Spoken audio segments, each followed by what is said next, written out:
Proceedings over the Senate afternoon sitting broadcasting unit in partnership with Kenya Broadcasting Corporation. The members of the Senate this afternoon will consider a number of motions as well as a total of 5 bills that have been committed to the Committee of the Whole House stage. A bill by the Honorable Senator for Kajiado. This is Honorable Lenku Ole Kanar Seki. This is a bill on the Wildlife Conservation and Management Amendment Bill. A bill originating from the Senate is lined up for first reading. And the principal object of this bill is that it seeks to amend the Wildlife Conservation and Management Act number 47 of 2013 in order to enable the joint management and revenue sharing of national parks between county governments hosting these parks and the national government. This is to ensure that the host counties can share in the financial benefits and enjoy a more robust economic impact from these parks. Now, this is a bill that concerns the county governments, of course, in terms of Article 110(1)(a) of the Constitution, as it contains provisions that affect the functions and powers of the county governments. So this is a bill by the Honorable Member Senator of Kajiado, Honorable Lenku Ole Kanar Seki, that is lined up for first reading before the Senate in this afternoon sitting. The Select Committee on Delegated Legislation,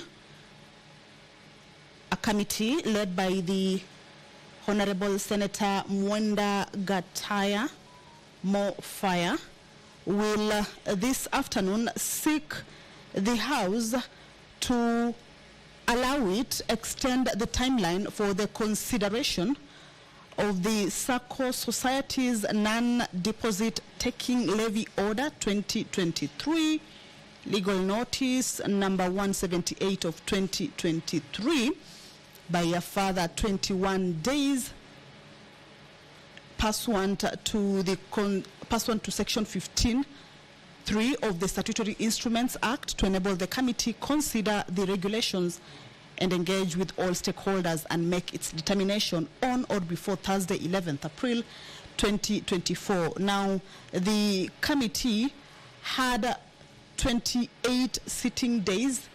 This was the timeline for the consideration of the regulations, and it lapses today, Thursday, 21st of March, the year 2024. But the committee has not been able to complete its work within this stipulated period. The work was to consider the SACCO Society's Non-Deposit Taking Levy Order 2023, legal notice number 178 of 2023, which was tabled in the Senate on the 15th of November 2023 and referred to the Select Committee on Delegated Legislation for consideration.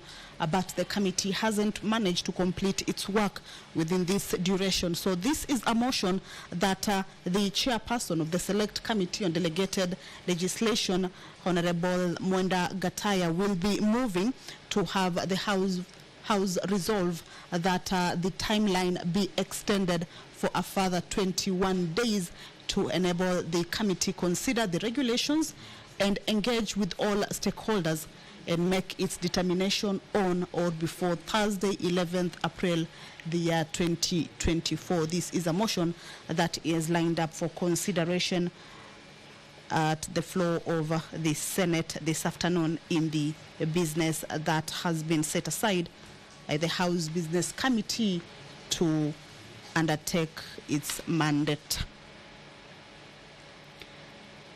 The motion on the report of the Standing Committee on Finance and Budget on 2024 Medium-Term Debt Management Strategy is also lined up. But the Speaker of the Senate, Honorable Amason Jeffa Kingi, is in the chambers. Allow me to hand you over to this live broadcast. Good afternoon.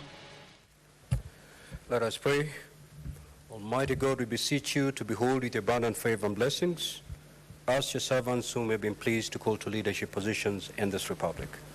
We seek guidance to treat and consider all matters that shall come under deliberation in so just and faithful a manner as to advance the peace, prosperity, and welfare of our country and of those whose interests you've committed to our church.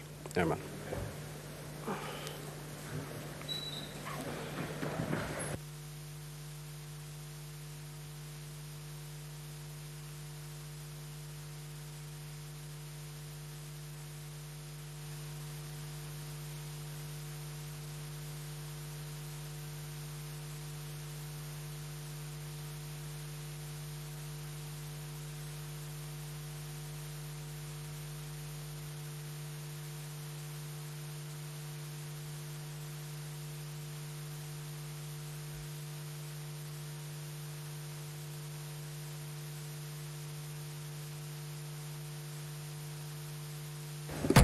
Clerk, do we have quorum? Order, honorable senators. Senator Morango, kindly take your seats. Clerk, you may proceed to call the first order. Order number 1, administration of oath. Order number 2, communication from the chair. Order number 3, messages. Order Clerk, there is a communication that I need to make. Okay.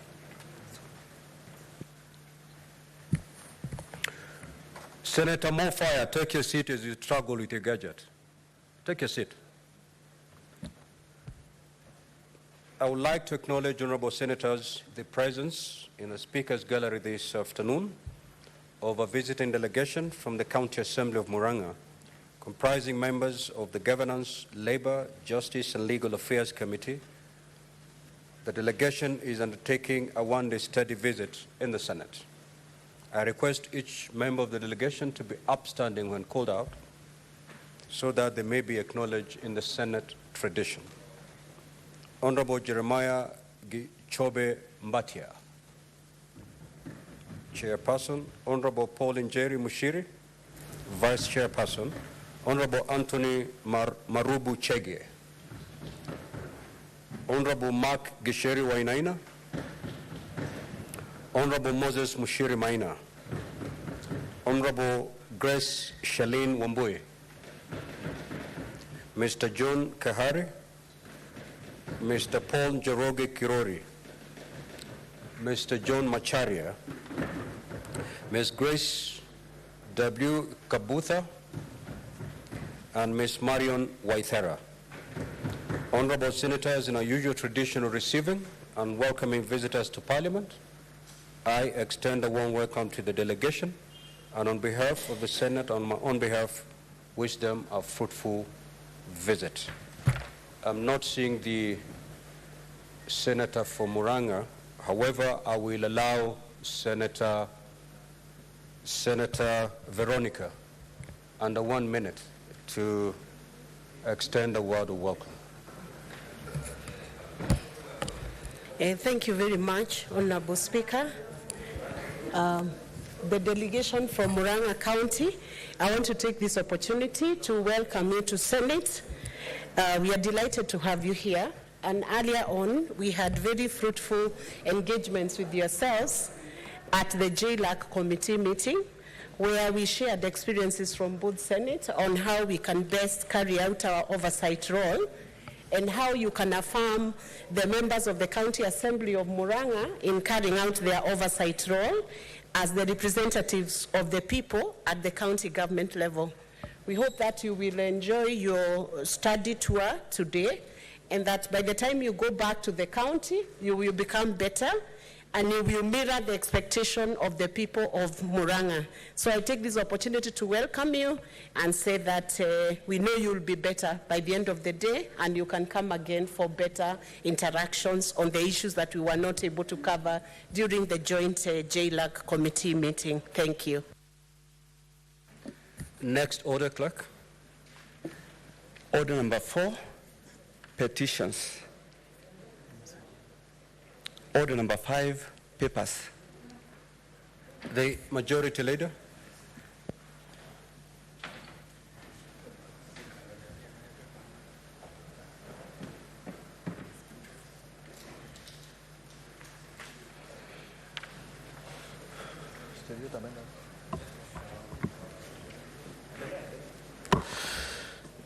Mr. Speaker, sir, I beg to lay the following papers on the table of the Senate today, the 21st March 2024.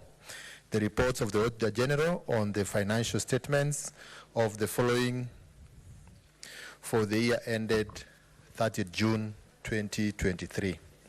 Taita Taveta County Executive Car Loan and Mortgage Revolving Fund, Taita Taveta County Assembly Members Car Loan and Mortgage Fund, Taita Taveta County Assembly Staff Car Loan and Mortgage Fund, County Government of Taita Taveta Emergency Fund, Taita Taveta County Facilities Improvement Fund, County Government of Taita Taveta County Revenue Fund, Special Municipality of Mwatete Fund Board, Nanyuki Water and Sanitation Company Limited, Nyaururu Water and Sanitation Company Limited, Rumuruti Municipality,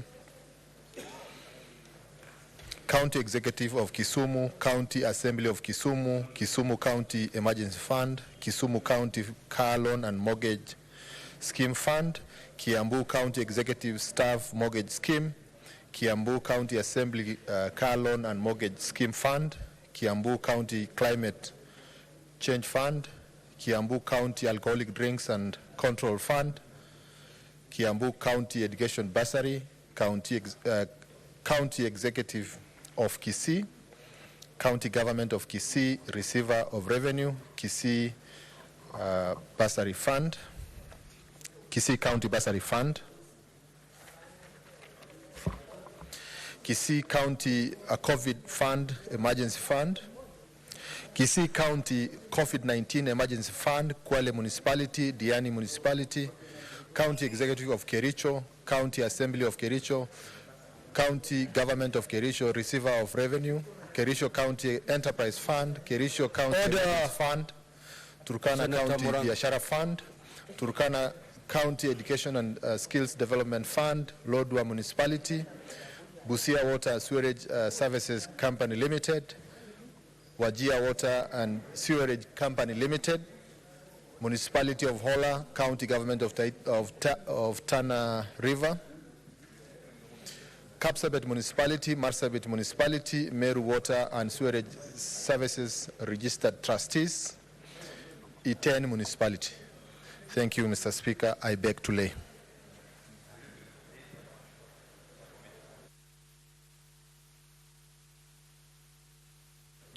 The Chairperson Standing Committee on Land, Environment and Natural Resources. Mr. Speaker, sir, I beg to lay the following paper on the table of the Senate today, the 21st March 2024. Report of the Standing Committee on Land, Environment and Natural Resources on the Meteorology Bill, Senate Bills number 45 of 2023. Mr. Speaker, sir, I beg to lay.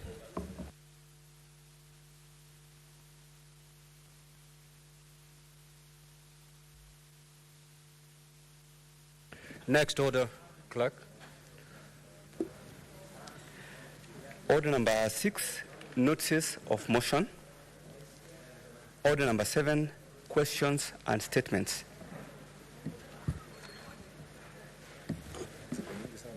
No. I need you to, as you get members, because nataki kamaliza hizi, we go straight to.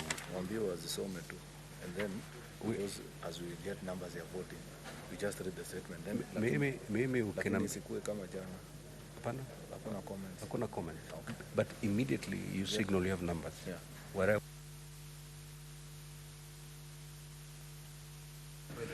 Senator Alexander Mundigi.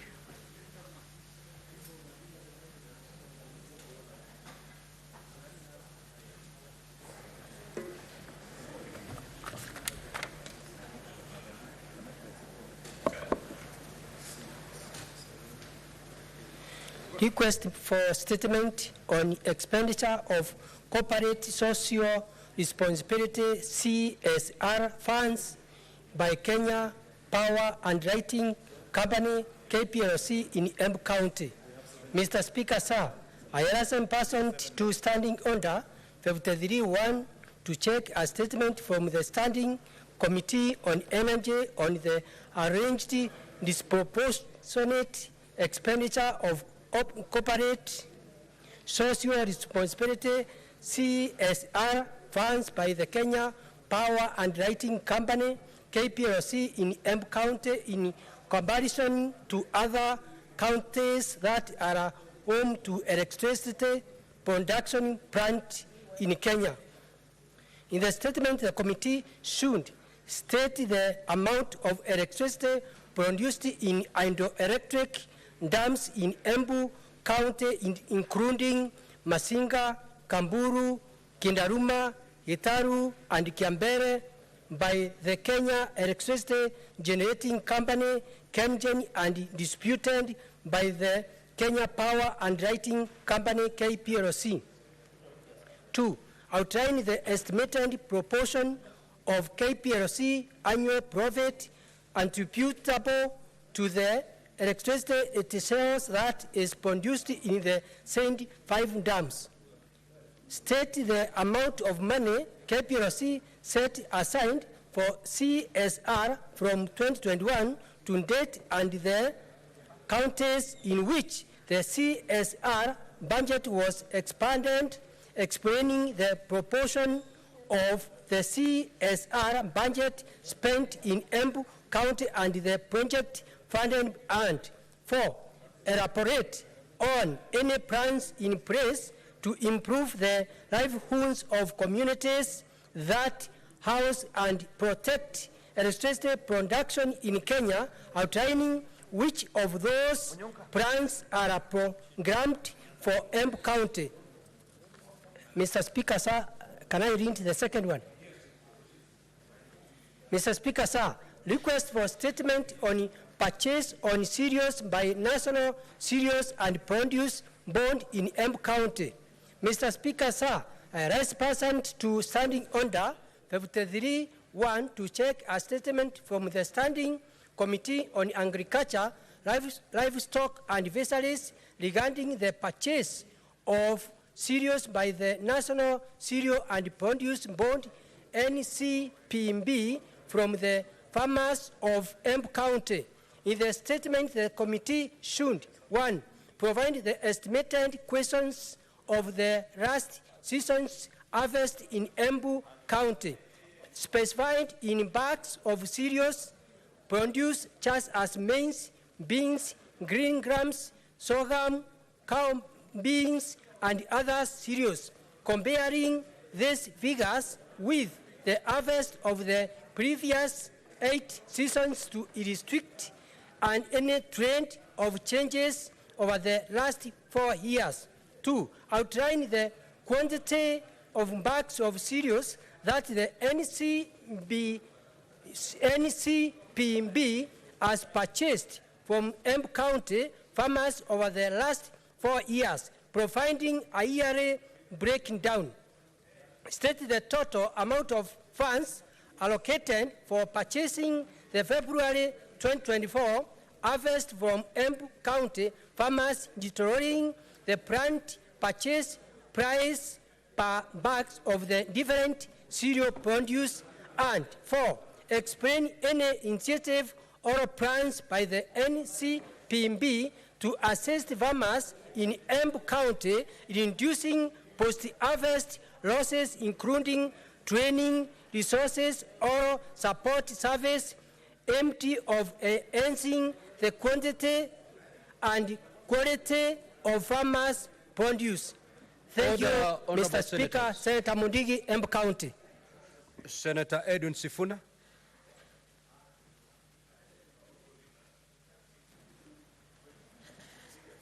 Thank you very much, Honorable Speaker. I stand in for Senator for Nairobi, Senator Edwin Sifuna. Request for a statement. Honorable Speaker, I rise pursuant to Standing Order 53-1 to seek a statement from the Standing Committee on Lands, Environment and Natural Resources regarding the alleged grabbing of public utility land lying between Buruburu Phase 2 and Harambee Estate in Makadara constituency, Nairobi County. In the statement, the committee should, number one, establish the legal ownership of the parcel of land, RR number 559/86, which is a road reserve lying between the Buruburu Phase 2 and Harambee Estate.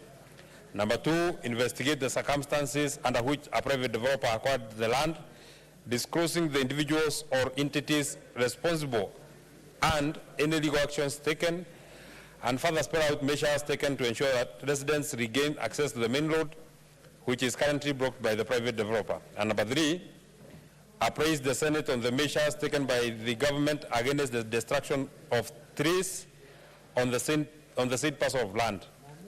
Senator Edwin Watenya Sifuna, MP, Senator for Nairobi. Honorable Chair, if you allow me, I could also do the second statement. Proceed. Honorable Speaker, I rise pursuant to Standing Order 53-1 to seek a statement from the Standing Committee on Finance and Budget regarding the Nairobi Metropolitan Services NMS pending bills and the completion status of projects. In the statement, the committee should, number one, provide a comprehensive breakdown of the pending bills accumulated by the Nairobi Metropolitan Services NMS before its dissolution, indicating the amounts owed to respective service providers and the respective years in which the pending bills were incurred. Number two, indicate the plans, if any, put in place by the Office of the President to ensure that all contractors owed money by the now defunct NMS are paid, specifying the time frame. And number three, enumerate the short-term measures deployed to recover the Kenya shillings 2.6 billion reported to have been lost through advance payments made by the NMS to contractors for works that have been stalled. I thank you very much, Mr. Speaker. Senator Mandago. You good? That statement is dropped. Senator Veronica Maina.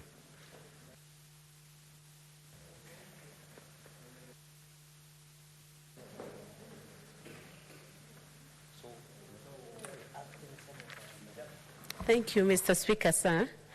I have a statement on the recent road statements in various regions of the country. Mr. Speaker, sir, I rise pursuant to Standing Order 53-1 to seek a statement from the Standing Committee on Roads, Transportation and Housing regarding the recent spate of horrific traffic accidents in many parts of the country.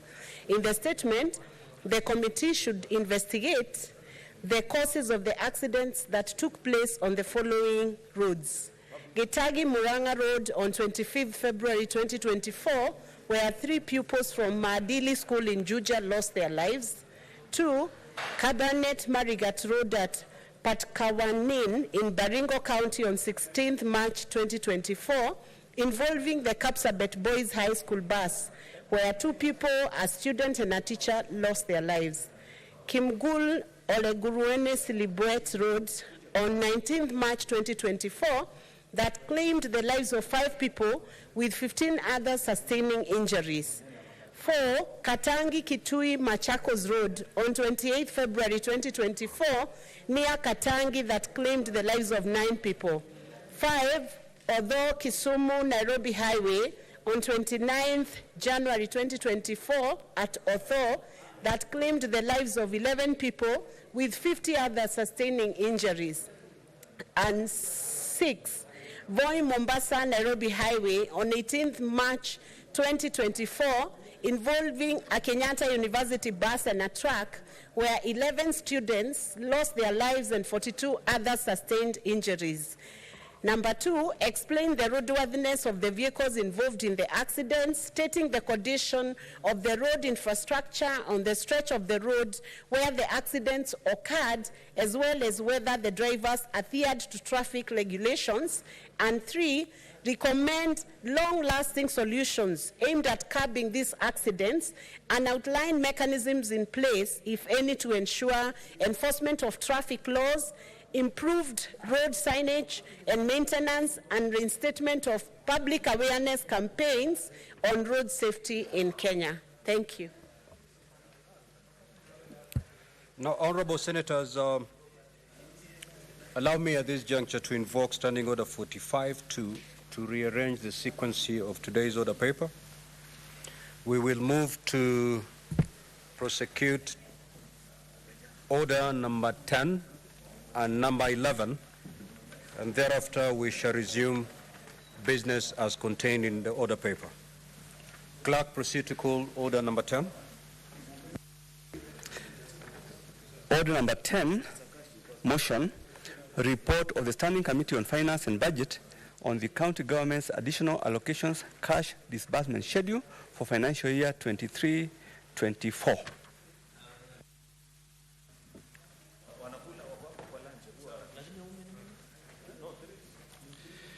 Thank you very much, Mr. Speaker, sir. I beg to move that the Senate adopts the report of Standing Committee on Finance and Budget on the county additional allocation cash disbursement schedule for the financial year 2023-2024, laid on the table of the Senate on Wednesday, the 20th of March 2024, and that pursuant to Section 17(7) of Public Finance Management Act and Standing Order 189.3, the Senate approves the county government additional allocation cash disbursement schedule for financial year 2023-2024. Mr. Speaker, sir, this House passed the county additional allocation bill, which is an act of parliament now, and that bill carried about 48 billion shilling for our counties as additional allocation from county government, from the national government share, as well as from grants from donors. Mr. Speaker, sir, even the passage of that bill delayed between the National Assembly and the Senate, and as such we are left with only 3 months before the financial year ends, and we want this county additional allocation passed expeditiously, the cash disbursement schedule, in order for us to facilitate Treasury moving the 48 billion to the respective 47 county governments as recipients within the next 3 months. And looking at that and the delay that it has caused, and considering one of the critical functions of the Senate is protection of devolution and fighting for resources to get to the counties, I beg to request my colleagues, the senators, to be able to dispense off with this issue of the cash disbursement schedule for the county additional allocation bill for 2023-2024, which now is an act of parliament. The only thing between releasing the funds to the counties and funds not moving is this cash disbursement schedule. As I beg to lay, Mr. Speaker, sir, since the county additional allocation was extensively debated in this House, I don't want to belabor going through the details because that detail has already been covered. I want to request, I beg to lay and request my Vice Chair, Senator Tabitha, to second. Thank you.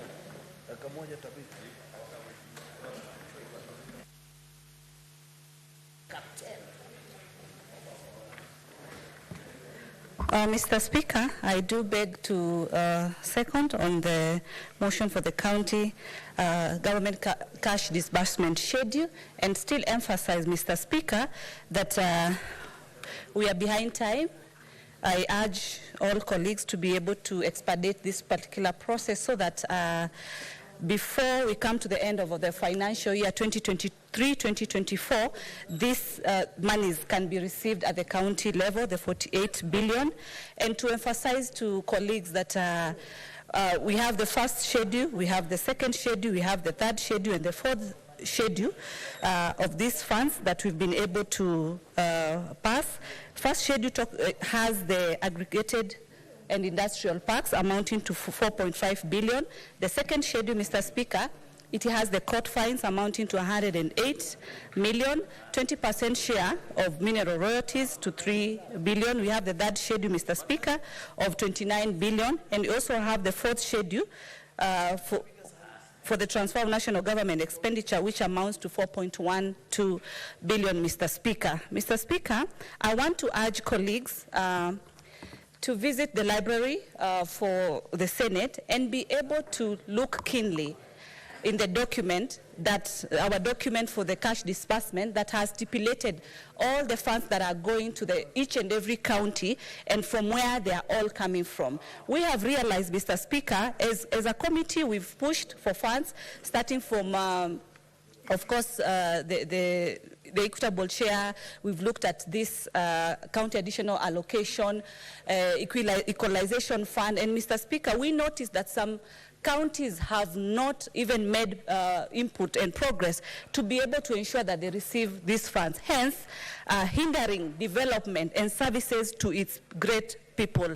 So in those many words, I second. Thank you.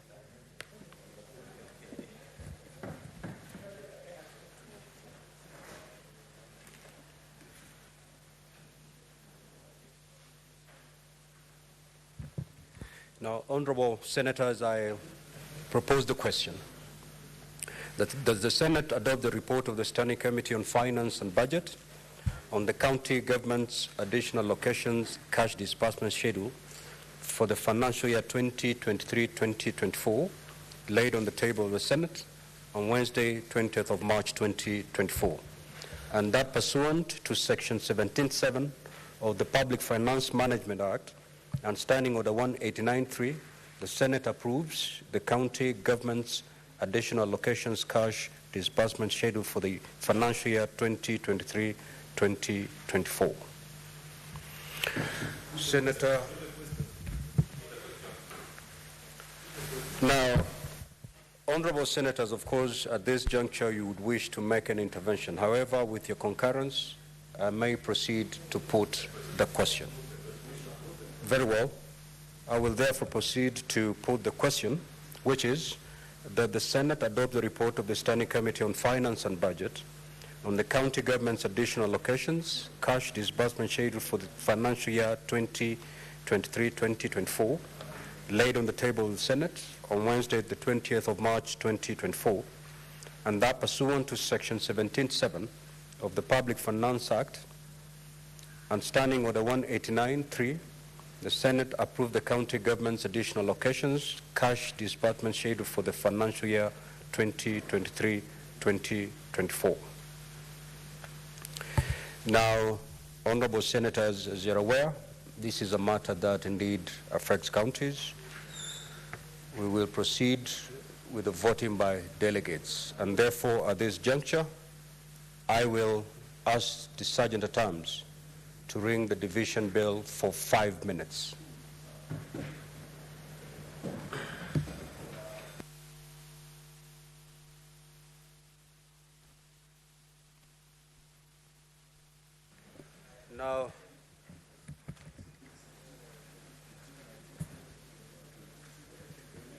Now, honorable senators, because this next order also requires a division to be taken, I will allow the clerk to read that order so that we proceed with the two. Clerk, proceed. Order number 11, motion, report of the Standing Committee on Finance and Budget on the 2024 medium-term debt management strategy. Division.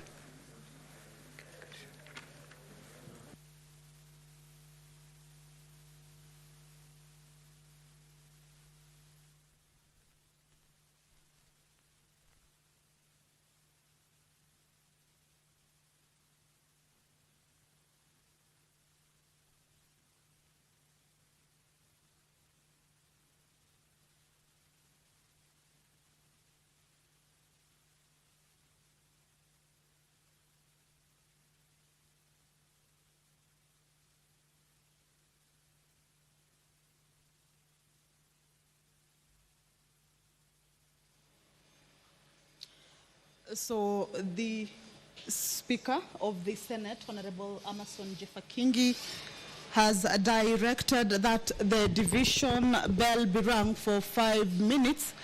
The senators are about to vote on two issues. One of them is the motion on the report of the Standing Committee on Finance and Budget on the 2024 medium-term debt management strategy. This is a report that was tabled on laid on the table of the Senate on Thursday, 7th March 2024. Already debate on this particular motion was extensively done at the Senate chambers, and this afternoon In today's business, the members will be taking a vote on this report. We will take a look at what the report entails, but the Speaker has clearly indicated that the voting will be done by county delegates. This means that the 47 senators will be taking a vote on this. This is pursuant to Standing Order number 83 on voting and division. This standing order indicates that on election, all senators who are registered as voters in a particular county shall collectively constitute a single delegation for purposes of paragraph 2, and the senator elected under Article 98(1)(a) of the Constitution shall be the head of the delegation. So in this case, as directed by the Speaker, once the division bell is over, the senators, those elected, will be taking a vote on these two issues. Paragraph 2 of this standing order indicates that except as otherwise provided in the Constitution in any matter in the Senate affecting counties, each county delegation shall have one vote to be cast on behalf of the county by the head of the county delegation, or in the absence of the head of the delegation by another member of the delegation designated by the head of the delegation. Now remember these two issues.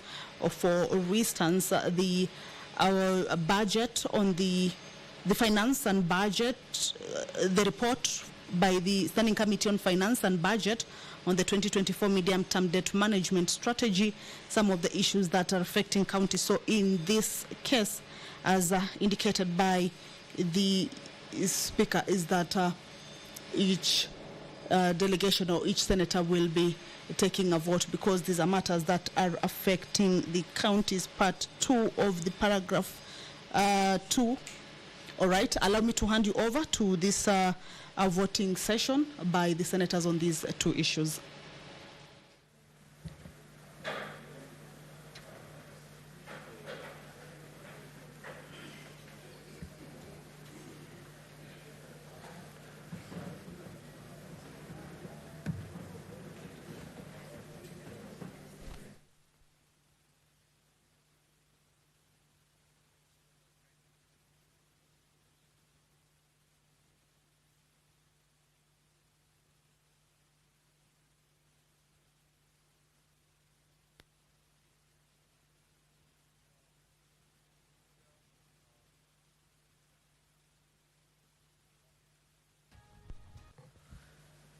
Again, that the Senate adopt the report of the Standing Committee on Finance and Budget on the county government's additional allocations cash disbursement schedule for the financial year 2023-2024, laid on the table of the Senate on Wednesday, the 20th of March 2024, and pursuant to Section 17(7) of the Public Finance Management Act and Standing Order 189.3, the Senate approves the county government's additional allocations cash disbursement schedule for the financial year 2023-2024.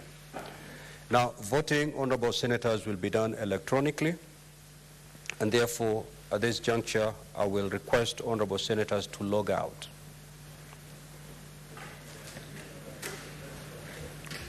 Such at times, you can walk around and pull out the cards that are still remaining in the delegate unit.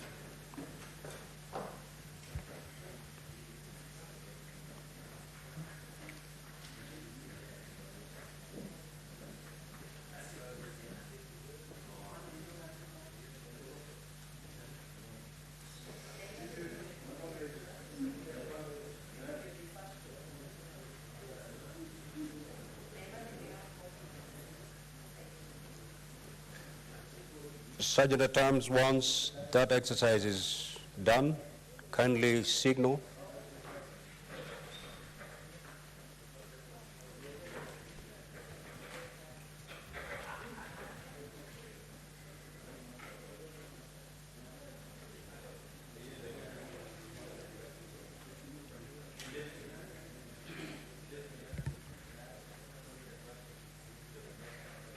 Are we done?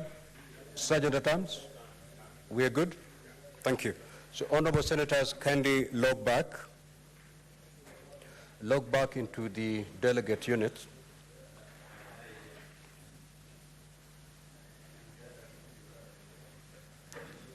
Clerk, I hope the system is up and running. So log back, and once you've logged back into the delegate unit, you may now proceed to vote by either pressing yes, no, or you may abstain. Proceed.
Honorable Senator Roba, kindly take your seat.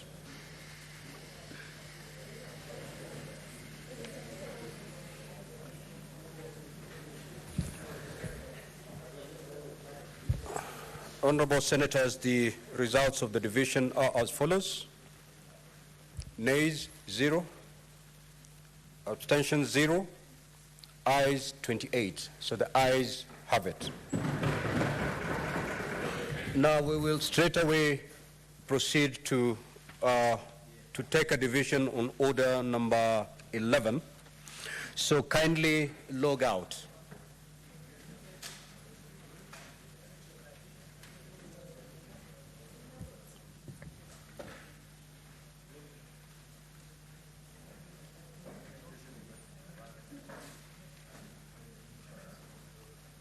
Sergeant at Arms, I want to believe that we don't have any card inside the delegate unit that is not attended. Is that the position? You may log in back, honorable senators, and proceed to vote by pressing yes, no, or you may abstain.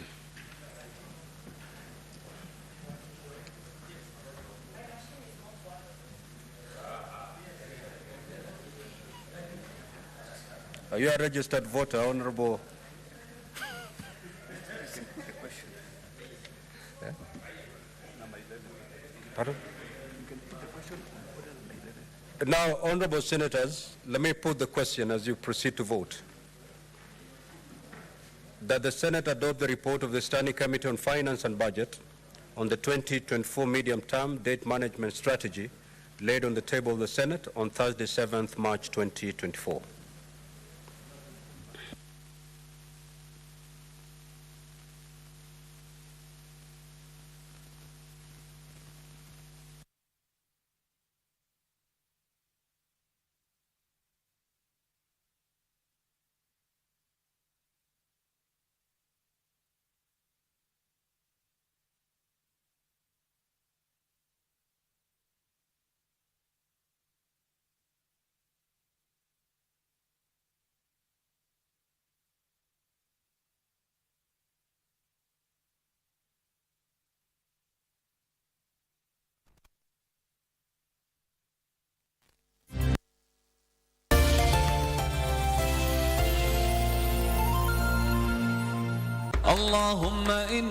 KBC Channel 1 imeandaa vipindi spesheli katika mwezi mtukufu wa Ramadhan mwaka huu kwa ajili yako. Allahu Akbar.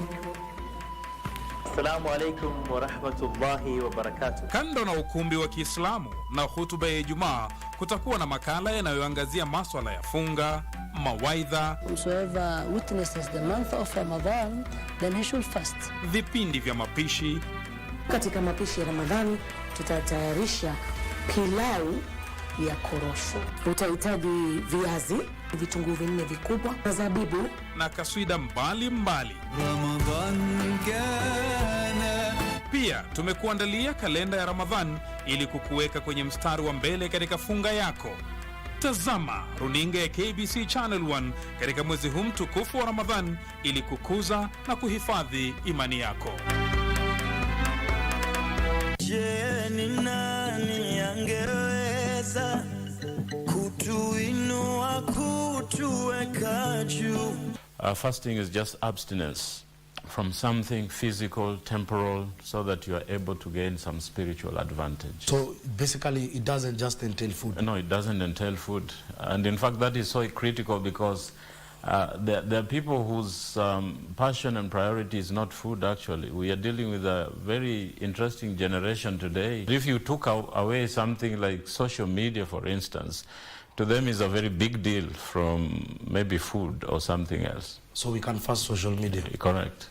Yes, and a lot of our religious background is that we have been presented this God that is a messenger of errands. I mean, God is an ATM. If you want something, you pop in your card and you get cash. If you want to send him to errands, there is very little correct fasting that is happening in the church today, I dare say.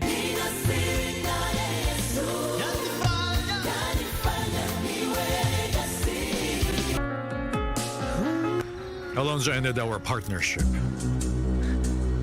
What? What did you say? You and I can never be together again. Not anymore. It will never happen again. You can't see how much I love you and that I'm dying of jealousy every day because you're getting married to somebody else. Does that mean that there's still a chance that you could forgive me for all the things that I've done before?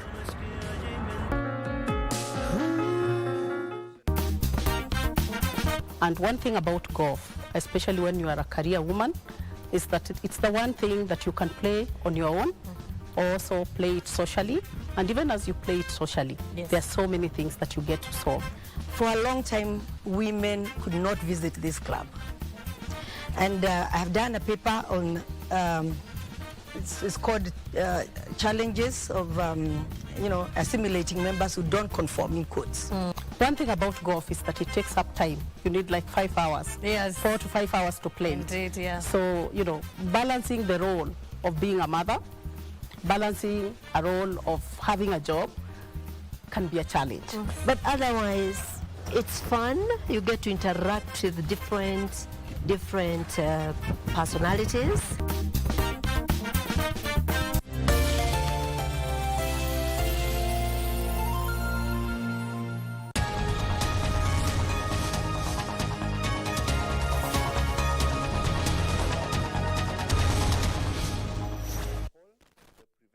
of Livestock and Produce Theft Bill, Senate Bills number 12 of 2023.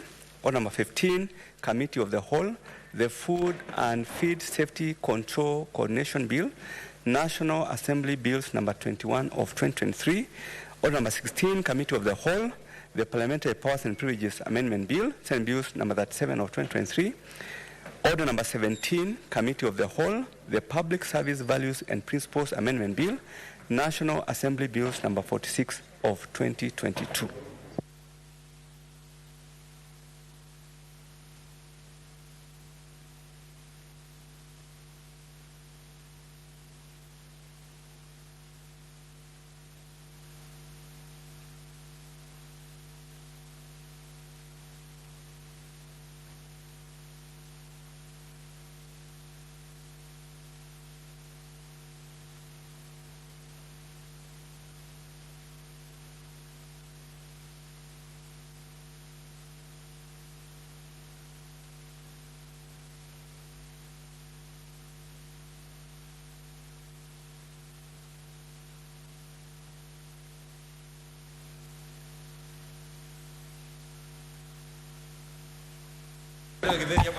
Members, let's be seated.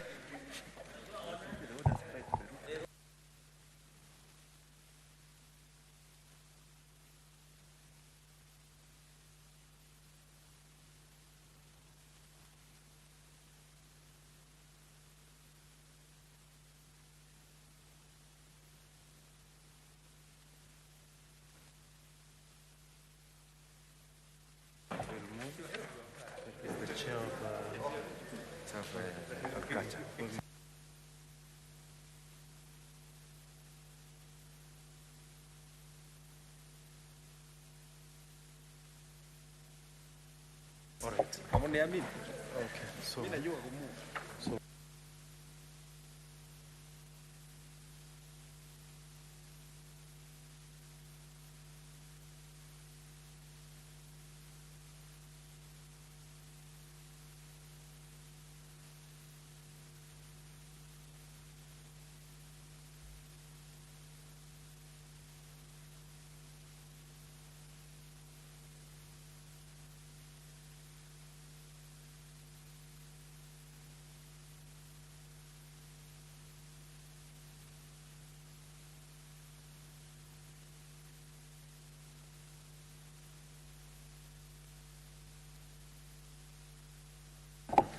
Honorable members, order Senator Methu, Senator Manzo, order please.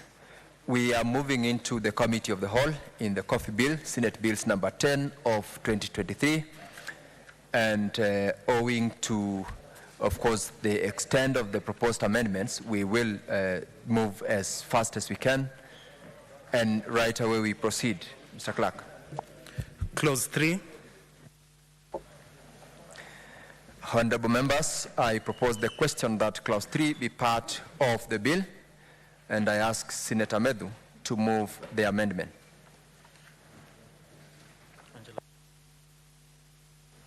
Honorable Chair, I propose that Clause 3 be amended as it appears on the order paper.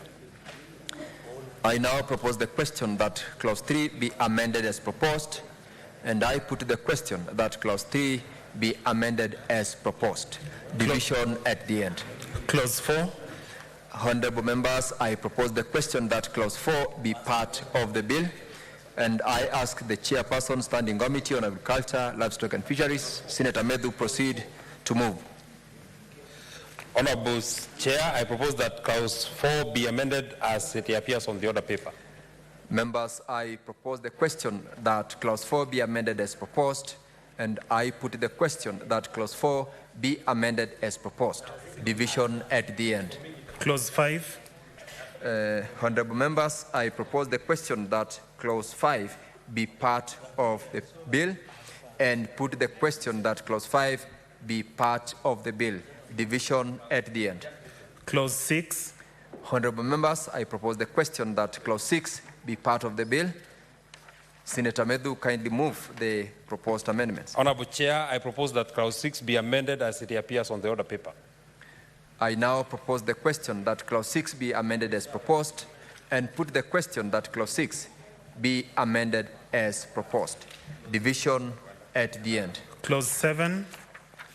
Honorable Senators, I propose the question that Clause 7 be part of the bill. Senator Medu, proceed to move the amendment. Honorable Chair, I propose that Clause 7 be amended as it appears on the order paper. I now propose the question that Clause 7 be amended as proposed, and I put the question that Clause 7 be amended as proposed. Division will be at the end. Clause 8. Clause 8, I propose the question that Clause 8 be part of the bill. I invite Senator Medu to propose the amendments. Honorable Speaker, I propose that Clause 8 be amended as it appears on the order paper. I now propose the question that Clause 8 be amended as proposed, and I put the question that Clause 8 be amended as proposed. Division at the end. Clause 9. Clause 9, honorable members, I propose the question that Clause 9 be part of the bill, and invite the chairperson to propose and move the amendment. Honorable Chair, I propose that Clause 9 be amended as it appears on the order paper. I now propose the question that Clause 9 be amended as proposed, and I put the question that Clause 9 be amended as proposed. Division at the end. Clause 10.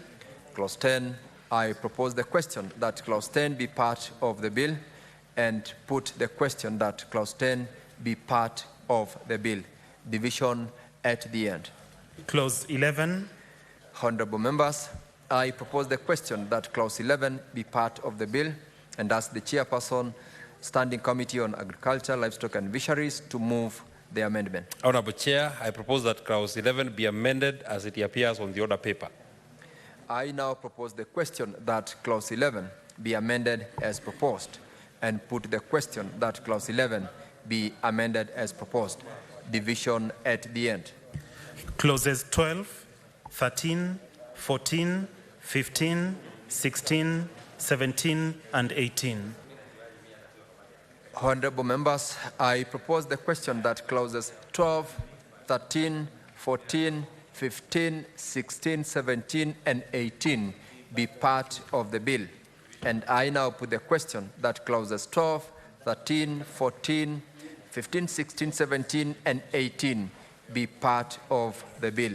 Division will be at the end. Clause 19. Honorable members, I propose the question that Clause 19 be part of the bill. Senator Medu, proceed to move the amendment. Honorable Chair, I propose that Clause 19 be amended as it appears on the order paper.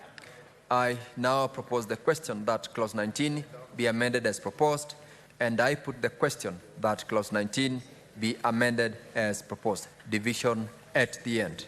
Clauses 20, 21, 22, 23, and 24. I propose the question that Clauses 20, 21, 22, 23, and 24 be part of the bill, and put the question that Clauses 20, 21, 22, 23, and 24 be part of the bill. Division at the end. Clause 25. Honorable members, I propose the question that Clause 25 be part of the bill. Senator Medu, move the amendment. Honorable Chair, I propose that Clause 25 be amended as it appears on the order paper. I now propose the question that Clause 25 be amended as proposed, and put the question that Clause 25 be amended as proposed. Division at the end. Clause 26. I propose the question that Clause 26 be part of the bill. Mover, proceed to move the Honorable amendment. Chair, I propose that Clause 26 be amended as it appears on the order paper. I now propose the question that Clause 26 be amended as proposed, and put the question that Clause 26 be amended as proposed. Division at the end. Clauses 27 and 28. I propose the question that Clauses 27 and 28 be part of the bill, and put the question that Clauses 27 and 28 be part of the bill. Division at the end. Clause 29. I propose the question that Clause 29 be part of the bill. Mover of the proposed amendment, Senator Medhu, proceed to move the amendment. Honorable Chair, I propose that clause 29 be amended as it appears on the order paper. I now propose the question that clause 29 be amended as proposed and put the question that clause 29 be amended as proposed. Division at the end. Clause 30.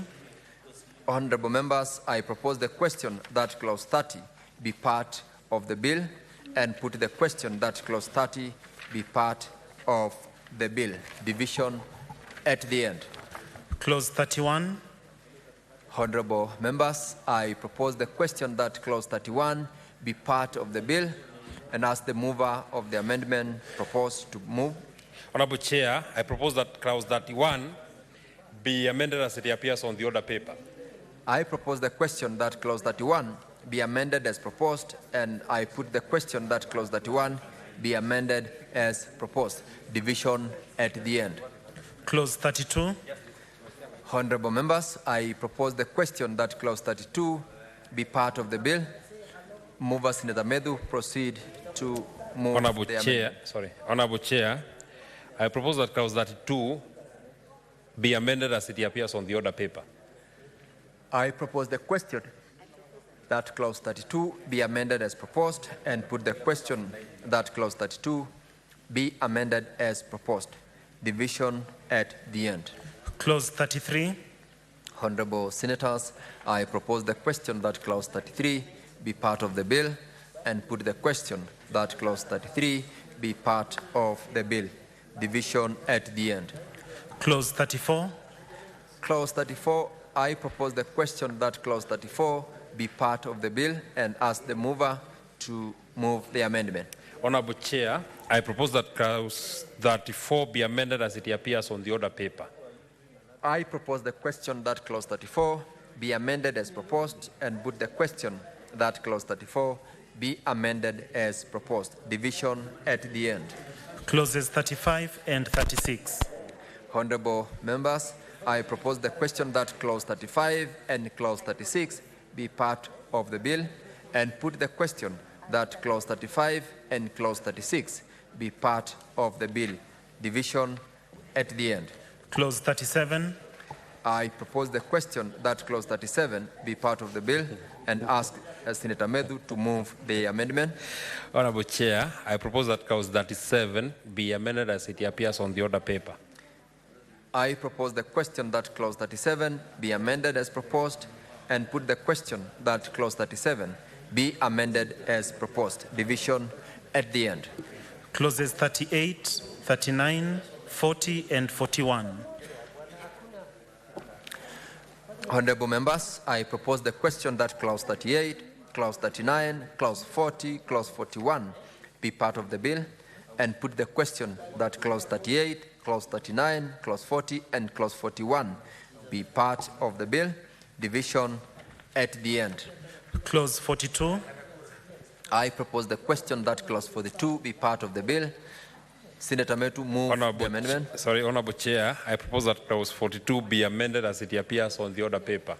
I now propose the question that clause 42 be amended as proposed and put the question that clause 42 be amended as proposed. Division at the end. Clause 43. Honorable Senators, I propose the question that clause 43 be part of the bill and put the question that clause 43 be part of the bill. Division at the end. Clause 44. I propose the question that clause 44 be part of the bill and ask Senator Medhu to move the proposed amendments. Honorable Chair, I propose that clause 44 be amended as it appears on the order paper. I now propose the question that clause 44 be amended as proposed and put the question that clause 44 be amended as proposed. Division at the end. Clause 45. Honorable Senators, I propose the question that clause 45 be part of the bill. Senator Medhu, please move the amendment. Honorable Chair, I propose that clause 45 be amended as it appears on the order paper.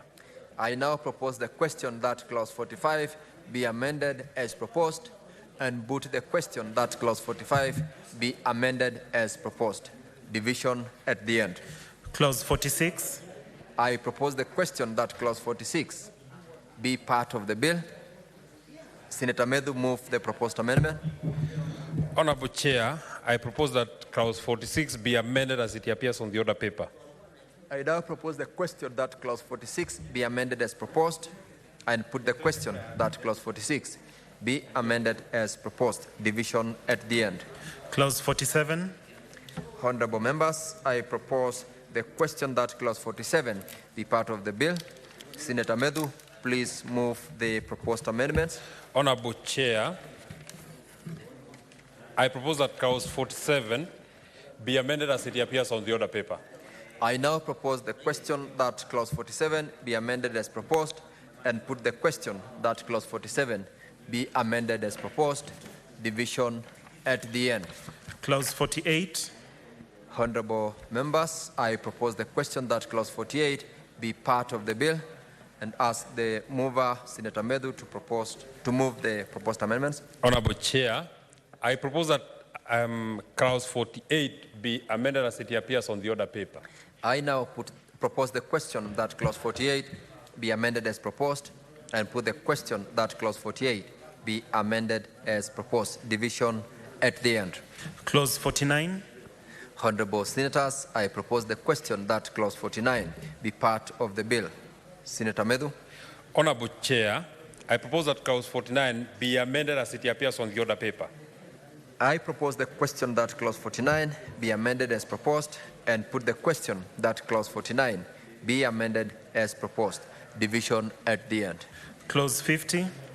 Honorable Senators, I propose the question that clause 50 be part of the bill. Senator Medu, please move the proposed amendments. Honorable Chair, I propose that clause 50 be amended as it appears on the order paper. I now propose the question that clause 50 be amended as proposed and put the question that clause 50 be amended as proposed. Division at the end. Clause 51. Clause 51. Honorable members, I propose the question that clause 51 be part of the bill. Senator Medu. Honorable Chair, I propose that clause 51 be amended as it appears on the order paper. I propose the question that clause 51 be amended as proposed and put the question that clause 51 be amended as proposed. Division at the end. Clause 52. Honorable Senators, I propose the question that clause 52 be part of the bill. Senator Medu, please move the amendment. Honorable Chair, I propose that clause 52 of the bill be amended as it appears on the order paper. I now propose the question that clause 52 be amended as proposed and put the question that clause 52 be amended as proposed. Division at the end. Clause 53. Honorable Senators, I propose the question that clause 53 be part of the bill.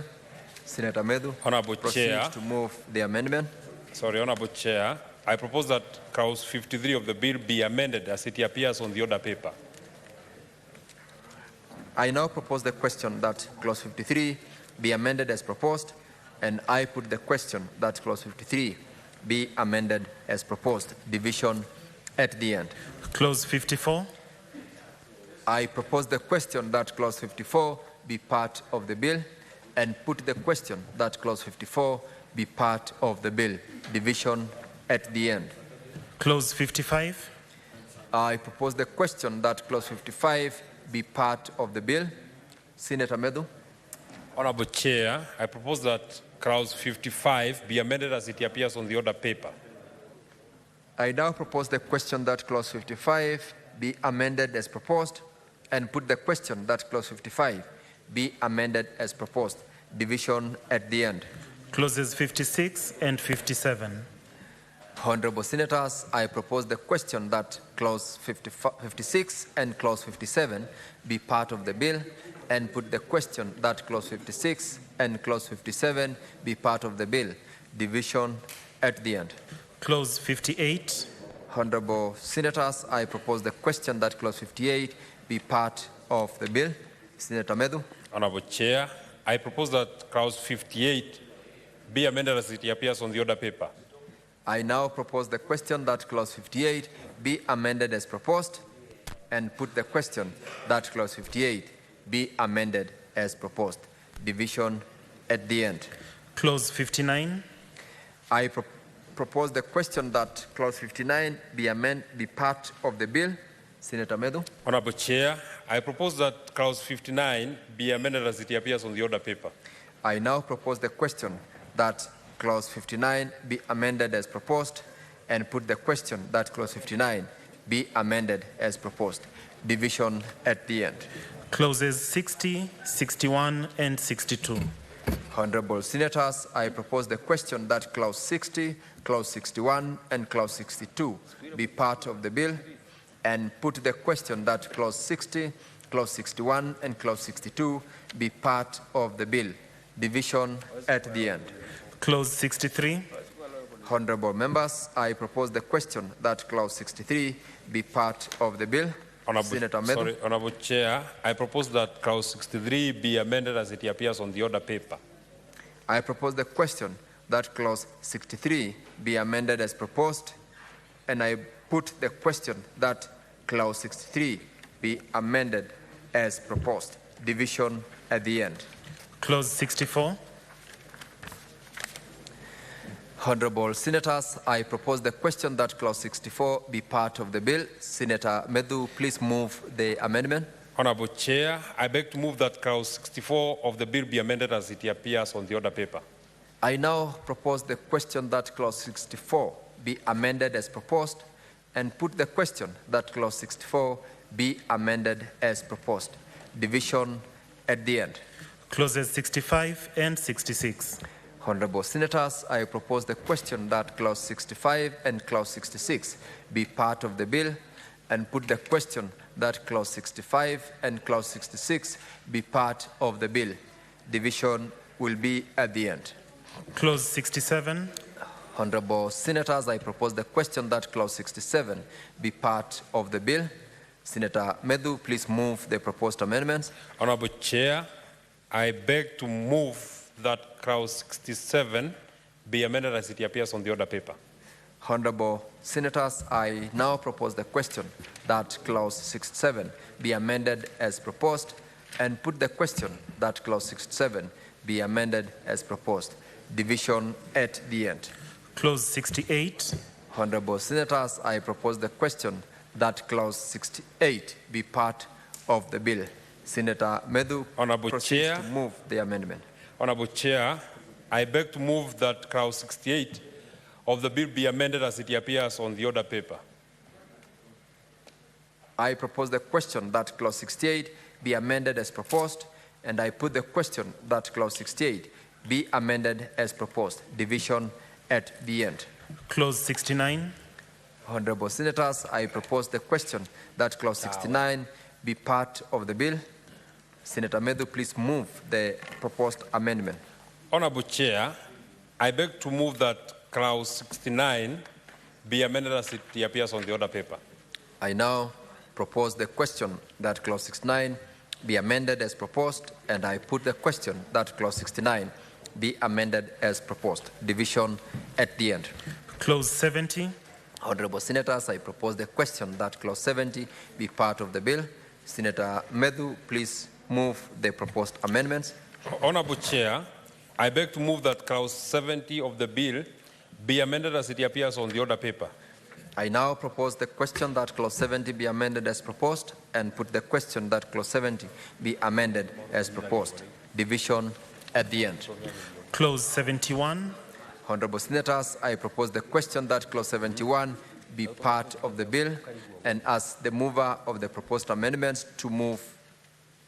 Honorable Chairperson, I beg to move that clause 71 of the bill be amended as it appears on the order paper.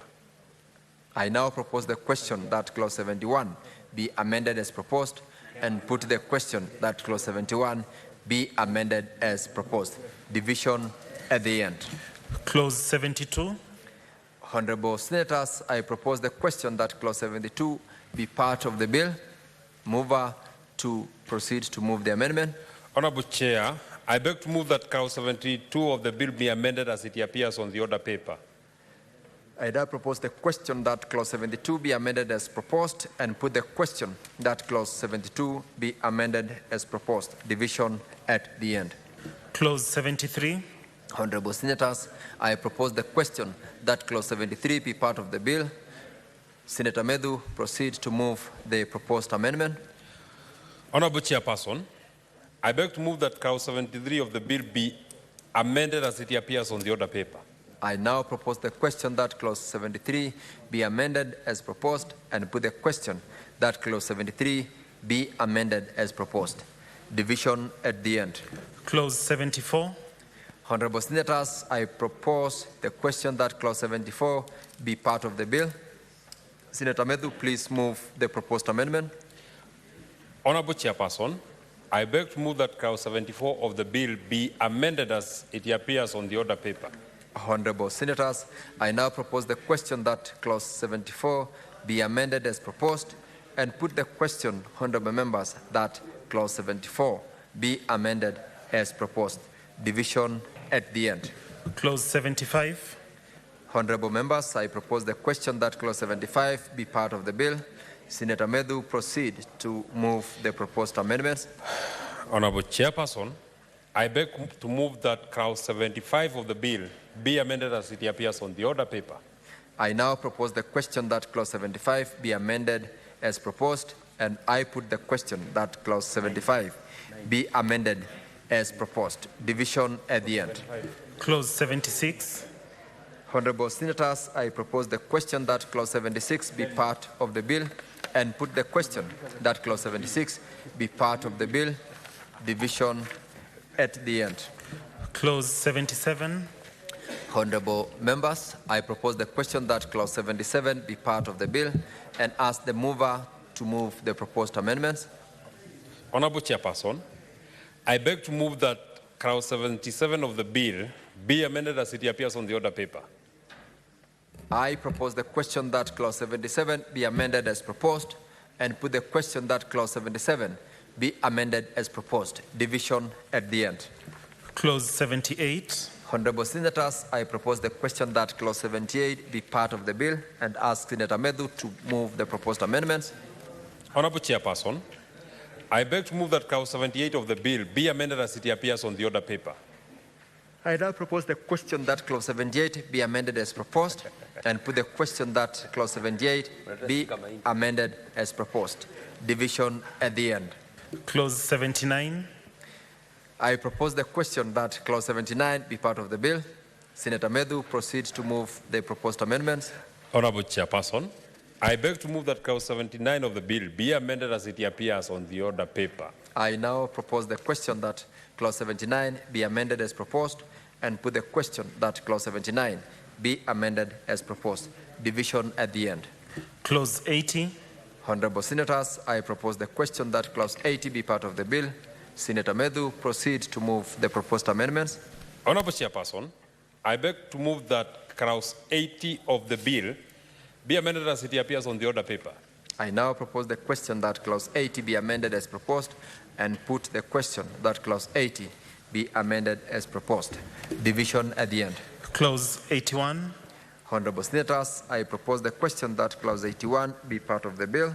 Senator Medu, move the proposed amendments. Honorable Chairperson, I beg to move that Clause 81 of the bill be amended as it appears on the order paper. I propose the question that Clause 81 be amended as proposed and put the question that Clause 81 be amended as proposed. Division at the end. Clause 82. Honorable Senators, I propose the question that Clause 82 be part of the bill. Senator Medu, move the proposed amendments. Honorable Chairperson, I beg to move that Clause 82 of the bill be amended as it appears on the order paper.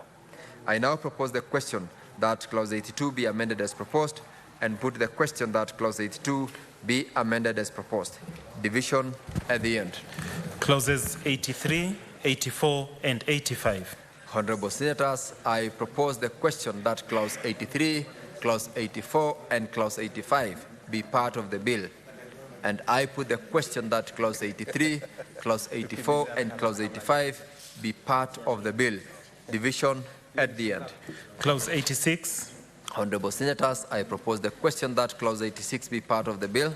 Senator Medu, proceed to move the proposed amendments. Honorable Chairperson, I beg to move that Clause 86 of the bill be amended as it appears on the order paper. I propose the question that clause 86 be amended as proposed and put the question that clause 86 be amended as proposed. Division at the end. Clause 87. Honorable Senators, I propose the question that clause 87 be part of the bill. Senator Medu, move the proposed amendments. Honorable Chairperson, I beg to move that clause 87 of the bill be amended as it appears on the order paper. I now propose the question that clause 87 be amended as proposed and put the question that clause 87 be amended as proposed. Division at the end. Clause 88. Honorable Senators, I propose the question that clause 88 be part of the bill. Senator Medu, proceed to move the proposed amendments. Honorable Chairperson, I beg to move that clause 88 of the bill be amended as it appears on the order paper. I now propose the question that clause 88 be amended as proposed and put the question that clause 88 be amended as proposed. Division at the end. Clause 89. Honorable Senators, I propose the question that clause 89 be part of the bill and ask the mover, Senator Medu, to move the proposed amendments. Honorable Chairperson, I beg to move that clause 89 of the bill be amended as it appears on the order paper. I now propose the question that clause 89 be amended as proposed and put the question that clause 89 be amended as proposed. Division at the end. Clause 90. Honorable Senators, I propose the question that clause 90 be part of the bill and ask the mover of the proposed amendments, Senator Medu, to move. Honorable Chairperson, I beg to move that clause 90 of the bill be amended as it appears on the order paper. I now propose the question that clause 90 be amended as proposed and put the question that clause 90 be amended as proposed. Division at the end. Clause 91. Honorable Senators, I propose the question that clause 91 be part of the bill, and I put the question that clause 91 be part of the bill. Division at the end.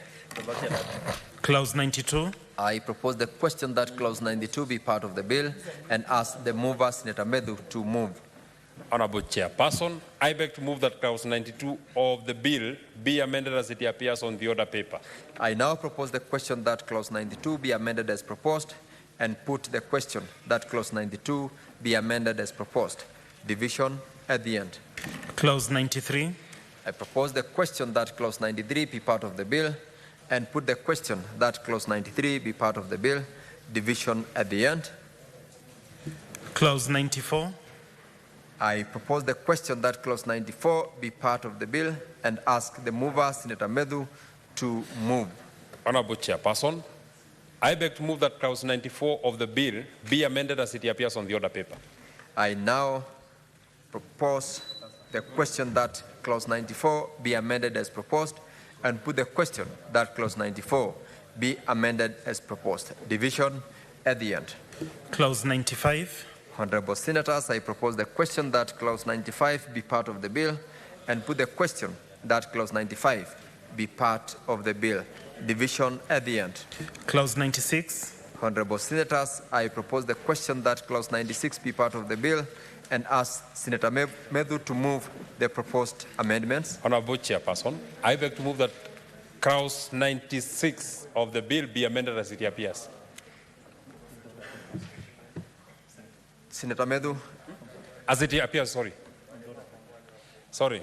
Honorable Speaker, Honorable Chairperson, I beg to move that clause 96 of the bill be amended as it appears on the order paper. Very well. I propose the question that clause 96 be amended as proposed, and I put the question that clause 96 be amended as proposed. Division at the end. Clauses 97, 98, 99, 100, 101, and 102. Honorable Senators, I propose the question that clauses 97, clause 98, clause 99, clause 100, clause 101, and clause 102 be part of the bill. I put the question that clauses 97, 98, 99, 100, 101, and 102 be part of the bill. Division at the end. New clause 25A. Senator Medu John, proceed to move that new clause 25A.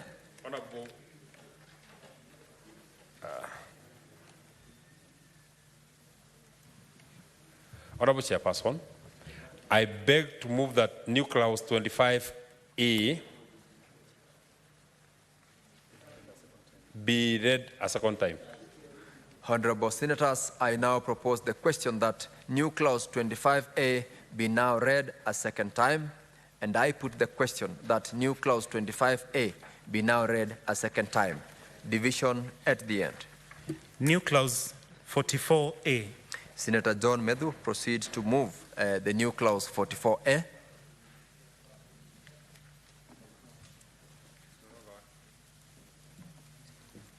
Next mic. Use the other. Honorable Chairperson, I beg to move that new clause 44A be now read a second time.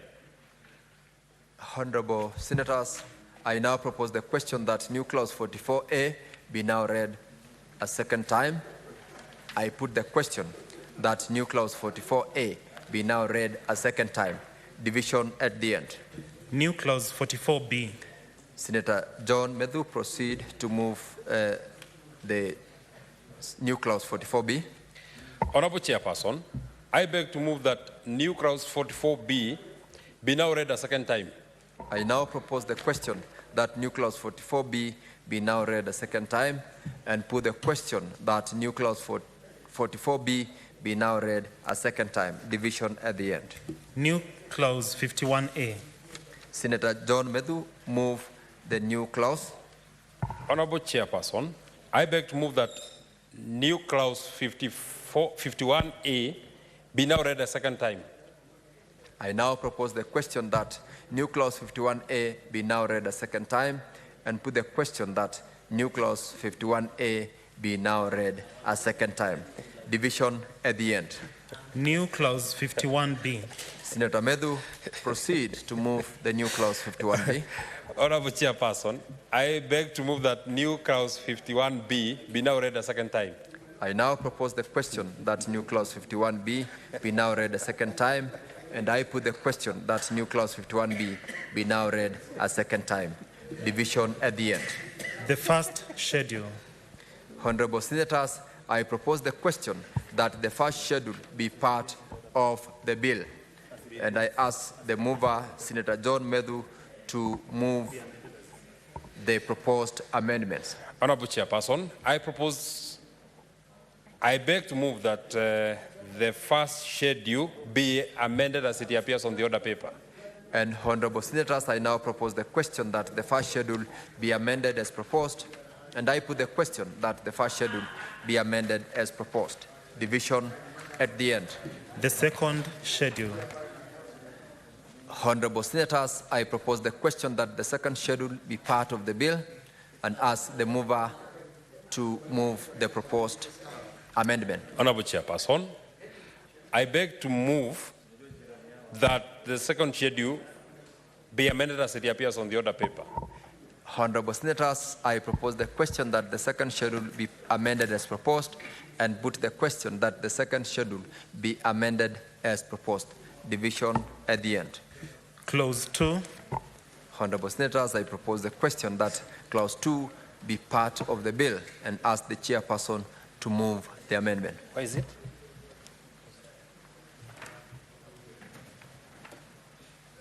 Oh, yeah. Sorry. Honorable Chairperson, I beg to move that clause 2 be amended as it appears on the order paper. I now propose the question that clause 2 be amended as proposed, and I put the question that clause 2 be amended as proposed. Division at the end. The long title. Honorable Senators, I propose the question that the long title be part of the bill, and ask the mover to move. Honorable Chairperson, I beg to move that the long title of the bill be amended as it appears on the order paper. I now propose the question that the long title be amended as proposed. I put the question that long title be amended as proposed. Division at the end. Clause 1. Honorable Senators, I propose the question that the title and Clause 1 be part of the bill, and I put the question that the title and Clause 1 be part of the bill. Division at the end.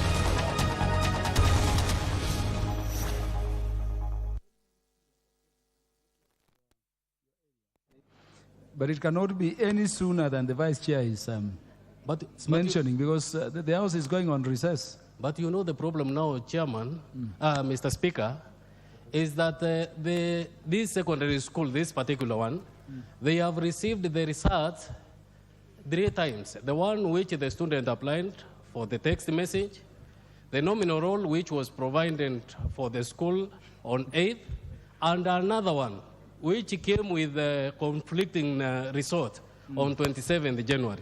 So that's why this matter, Mr. Speaker, becomes very, very serious. So maybe...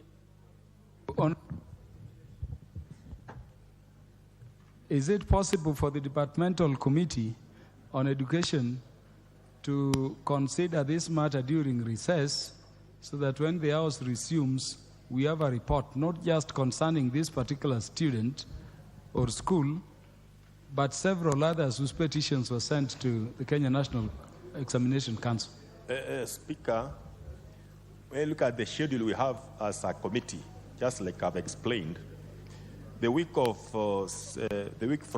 2nd to 5th, we have already scheduled activities with the universities in this country.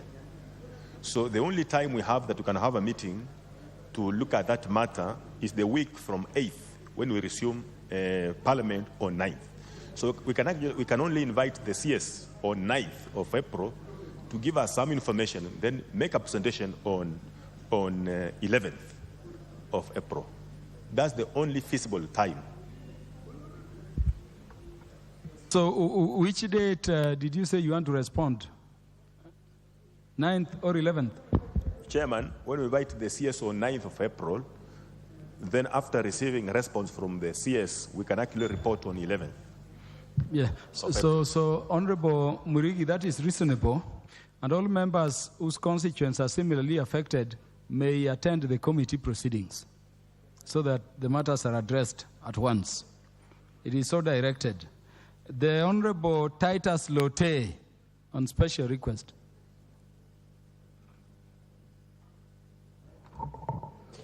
Honorable Speaker, pursuant to the provision of Standing Order number 44-2C, I wish to request for a statement from the chairperson of the Departmental Committee on Lands regarding the claims to land in West Pokot, Kacheliba constituency by the Kerio Valley Development Authority and the impending eviction and displacement of residents in that part of the country. Honorable Speaker, the Kerio Valley Development Authority, abbreviated as KVDA, has laid claim to land in West Pokot, Kacheliba constituency, Kapchok ward, citing ownership dating back to the 1980s. However, the legitimacy of this claim is unclear, with no evidence of documentation or adherence to the legal processes governing land transfers. The land in question spans to an area of approximately 54,000 acres, and it is the ancestral home of thousands of people in Kacheliba constituency. Notably, Honorable Speaker, there are over 19 institutions, including schools, early child development centers, ECDs, health facilities, and the land which have been operating over for the last 4 decades. Honorable Speaker, the proposed eviction by KVDA has caused concern and raised uncertainty and fear among members of the community in Kachaliba constituency, Kapchok ward. Importantly, the arbitrary placement of beacons by the KVDA team on a Sunday when government officials are supposed to be resting, and the lack of transparency surrounding the purported land acquisition has sparked anxiety, raising questions as to the rationale of the eviction. Entire administrative areas, such as Kamechua sublocation, as well as Konyao, Kopeyon, Leio, and Kapien sublocation will be directly impacted by the planned eviction. Honorable Speaker, it is against this background that I request for a statement from the chairperson of the Departmental Committee of Lands on the following 2 matters. 1, could the committee chair inquire into the report on the purported ownership or acquisition of the land by the Kerio Valley Development Authority? When and under what circumstances KVDA acquired this land? And 2, could the chairperson enumerate measures that the ministry intends to take to safeguard the rights of the concerned community and the critical institutions that have been established, ensuring that the land remains secure and free from the unwarranted encroachment by KVDA? Thank you, Honorable Speaker. The Chair, Departmental Committee on Lands, is in the House. Let me direct in order to save time, that the response thereon be delivered by the first week when the House resumes from recess. Honorable members, before we continue, allow me to recognize the following universities and institutions present in the House to observe proceedings.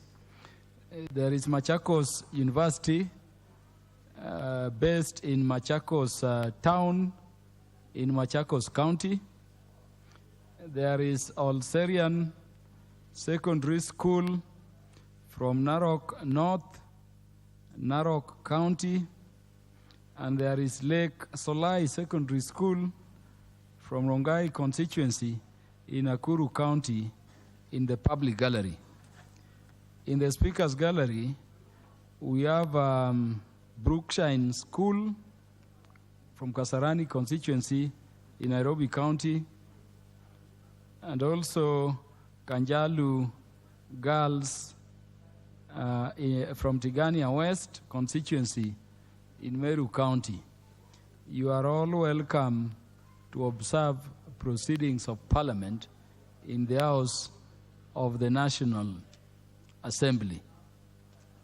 Honorable Mutunga, the list is very long and members are attending to other businesses outside of station. Let me allow you only to welcome all those institutions to the House of Parliament. Thank you very much, Honorable Speaker. Honorable Speaker, I do welcome all the students who have come to see what members of Parliament do and how law is made, and especially the girls from Kanjal Girls. Honorable Speaker, that's my best girls' school in the constituency, and it's doing extremely well, and we are very grateful that they are able even to come and learn what we're doing here. To all the others, you are welcome to this House of Parliament, and we are happy to see you. So look forward to becoming one of the people seated here, that you may be an influential person in this country. Thank you so much. Yeah, thank you. The Honorable Gertrude Mbeyu, MP for Kilifi County. Thank you, Mr. Speaker. I rise to request for a statement regarding erroneous classification of Mnazi as an alcoholic drink in the crackdown on illicit brew. Honorable Speaker, pursuant to provisions of Standing Order 44-2C, I wish to request for a statement from the chairperson of the Departmental Committee on Administration, Internal Security regarding the crackdown on illicit brew in the Coast region. Honorable Speaker, the Ministry of Interior and National Administration recently launched a crackdown on illicit brews in the country, including the Coast region, following a directive by the Cabinet. The nationwide measures have resulted in suspension of all licenses issued and closure of outlets selling alcohol and other brews. However, in the Coast region, the crackdown has erroneously been extended to mnazi, which is not an illicit brew. Honorable Speaker, mnazi is a traditional drink that defines the heritage of the Agiriama people and is naturally tapped from coconut trees without any additives that would render it manufacturable drink that could be subject to being declared illicit. Its erroneous classification as an illicit brew and the crackdown thereof has negatively affected and caused unrest among the people of Kilifi County, which relies on mnazi as a pillar for its economic mainstay. Honorable Speaker, it is against this background that I seek a statement from the chairperson of the Departmental Committee on Administration and Internal Security on the following. 1, under what circumstances did the ministry classify mnazi as an illicit alcoholic drink, despite the known fact that it is a natural coastal drink tapped direct from the coconut trees? 2, Mr. Speaker, what measures has the government put in place to ensure preservation of culture, including the cultural heritage associated with the mnazi drink and other traditional drinks while implementing the crackdown on illicit brews? Number 3, Mr. Speaker, what initiative has the ministry undertaken to ensure compliance with the law and accurate implementation of the directive on illicit brews without favor nor discrimination? Thank you, Mr. Speaker. Yeah, that request for statement is, what is out of order, Honorable Arikombe? Just to add a voice here, Mr. Speaker. Thank you, Mr. Speaker. Mr. Speaker, mnazi is not brewed. It's tapped from the palm tree. And Mr. Speaker, this is the purest drink you can ever find at the coast. Very nice. Long ago, before the introduction of yeast, it used to be used as a fermenting element for mandazi and the rest. Mr. Speaker, if anything, we should find a way of preserving mnazi and supplying it to other parts of Kenya and even outside the country. Indeed, mnazi cannot be done away with. Mr. Speaker, thank you so much for giving me the opportunity to add my voice. Mnazi forever. Thank you. This is not the time to debate. This matter concerning Mnazi and by what instrument it has been categorized as an illicit brew and the manner of operations around this crackdown will be responded to by the relevant committee the first week the House comes from recess. The Honorable David Kiplagat.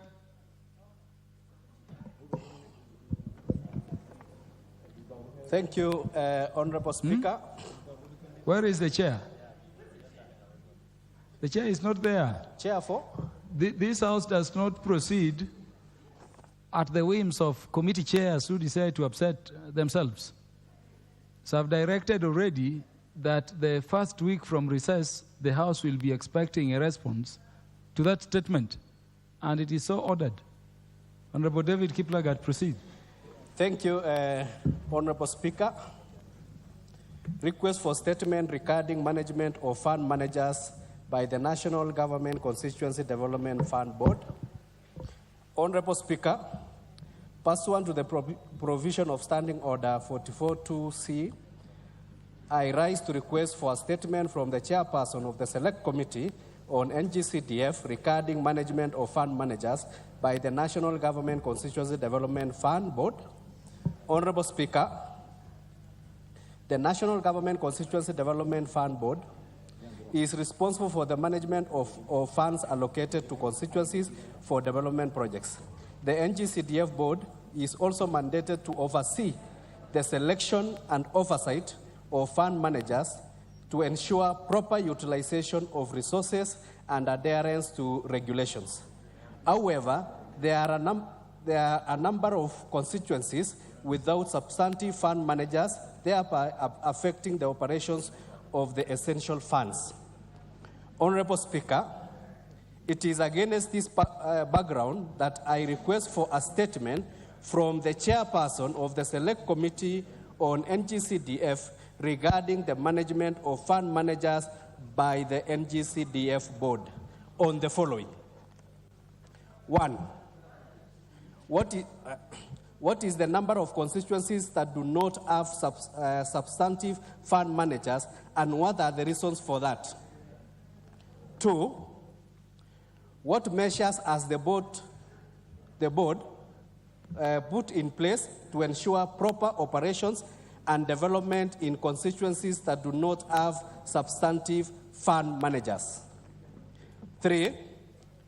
What criteria does the board apply in the deployment of fund managers to constituencies, including determining the order to be followed when deploying?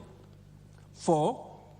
What plans does the board have to deploy fund managers to the constituencies that do not have substantive fund managers? And lastly, how many fund managers are not currently deployed and why? Thank you, Honorable Speaker. Mr. Speaker. Do you have the chair, the committee under whose charge? That is Honorable Brighton. Yes, Mr. Speaker. I've been serving without a fund manager since October last year, because my fund manager has been... Honorable Brighton, are you the chair of the committee? I'm not. In charge of CDF? You are speaking on his behalf. You are raising something supplementary to what is already raised. You will, in the exercise of my discretion, proceed. Okay, thank you so much, the Speaker. Personally, I've not been having a fund manager for the last almost 6 months in my constituency. The one I'd been given was an absentee fund manager who used to come once in a month or when he feels like coming to work. I consider that as a rogue fund manager, and we have cases of suspected misappropriation of funds and absenteeism.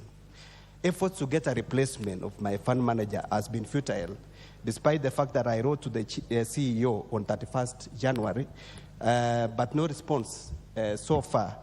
I've been trying to visit the office of CEO so that we can be able to handle this matter. but I've not been able to find CEO in the office. Neither does the CEO answers calls to that effect. My students are stranded. We are not able to disburse NGCDF bursary funds. Up to as of today, we've never been able to disburse, despite the fact that I have more than 100 of students who are on full scholarship mode. I have thousands who benefited in this particular program on university and secondary, and most of them have been chased home. The issue raised by my colleague, DK, is very valid, and we need to answer this so that we can actually be able to handle those rogue fund managers that are being protected somewhere, and despite their misappropriation, they are being recycled all over. Today, when a rogue fund manager is chased from this particular constituency, he is taken to another constituency, and these cycles should be able to stop, Mr. Speaker.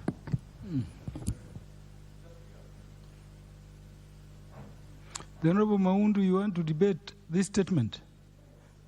Say what you have to say in 1 minute. To debate the statement because they are never debated. But I have an interest in the matter raised by Honorable DK because, truthfully speaking, fund managers are rogue. And the questions put by Honorable DK to the departmental committee, to the committee in charge of NGCDF, Mr. Speaker, is very important because it will unveil many questions that we have, especially for us who are first timers in this parliament, Mr. Speaker. The issue on fund managers must be looked into because some of these people are robbed, and it does not make anything better by transferring a rogue fund manager from my constituency into somebody's constituency, Mr. Speaker. So I believe the questions raised by DK are very genuine, and indeed we support that the same should actually cut across the entire country. Thank you. I can't see the member raising his hand next to. Is that the Honorable Julius Ruto? Yeah. In 1 minute only. Thank you so much, Mr. Speaker. I just want to make supplementary in support of the statement made by Honorable David Kiplagat from SOI. That indeed, Mr. Speaker, I can confirm that the kind of fund managers now being transferred from one station to the other comes with a lot of bad records. CDF board are fully aware of their stuff. They know the cases pending. They know the disciplinary matters that have been placed against these particular officers. But the best they do is to transfer to a new constituency with the same problems and the same culture. And it is now clear, Mr. Speaker, it looks like a systematic way from the NGCDF board and the management all the way to their fund managers on the ground. There is an organized system of misusing resources or positions and impunity that even exert on the committees and the staff. And I want to ask that, what is the framework of supervision? Because the question arises now, even when a matter has arisen, who supervises this fund manager? Who is this person that can be put into task to explain the works of this particular fund manager? And where are the reports? Periodical reports, be it be quarterly reports, be it be monthly reports, financial reports, and non-financial reports, especially that looks at the performance of this particular person or performance of the fund in generality. Because you ask for reports, no reports. The only time you get is when the Auditor General comes at the end of the year, and even at that time, period of lapses, and who knows even the kind of what will happen during that period when the Auditor General is around. So even you as an oversight member of parliament, you are in darkness. The other day now we are trying to look at the issues of oversight, only to be told by committees there are no money. And yet in the administration votes, there are money on monitoring and evaluation. No, they cannot monitor the projects. So Mr. Speaker, I say this is a serious matter that needs to be looked at. Thank you. Where is the chair of the committee in charge of CDF, the Honorable Musa Sirma? Or the vice chair? Where is the vice chair? Is the Honorable the vice chair? No, I don't want to debate this any longer. Just one more point. Where is the chair? You are already given the mic. Yes, thank you, Honorable Chair. I must add my voice to this. What Honorable DK has raised, Honorable Chair, is very pertinent. It is an issue that is affecting all the members of parliament. I particularly are sharing a fund manager with Honorable Chepkonga in Ainapkoi constituency. And every time I want to meet the fund manager, she tells me she's busy at Honorable Chepkonga's place. So I think it is time that fund managers are employed in the spirit of giving jobs to the youth in this country, so that every constituency has a fund manager to be able to carry out our project implementation properly. Thank you, Honorable Chair. Yeah, honorable members, I want to request we leave it at that, because I also know better. I've had some of the experiences being raised. Would we know who is responding on behalf of the committee in charge of CDF in the House? It's not there. Now, because of the urgency of the matter, again, the first week the House will resume, we will be expecting a response to that statement to have been delivered to the House.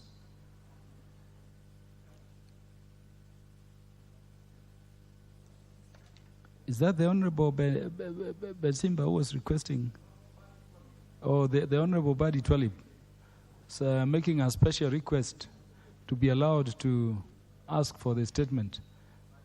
Yeah, please proceed, Honorable Badi Twalib.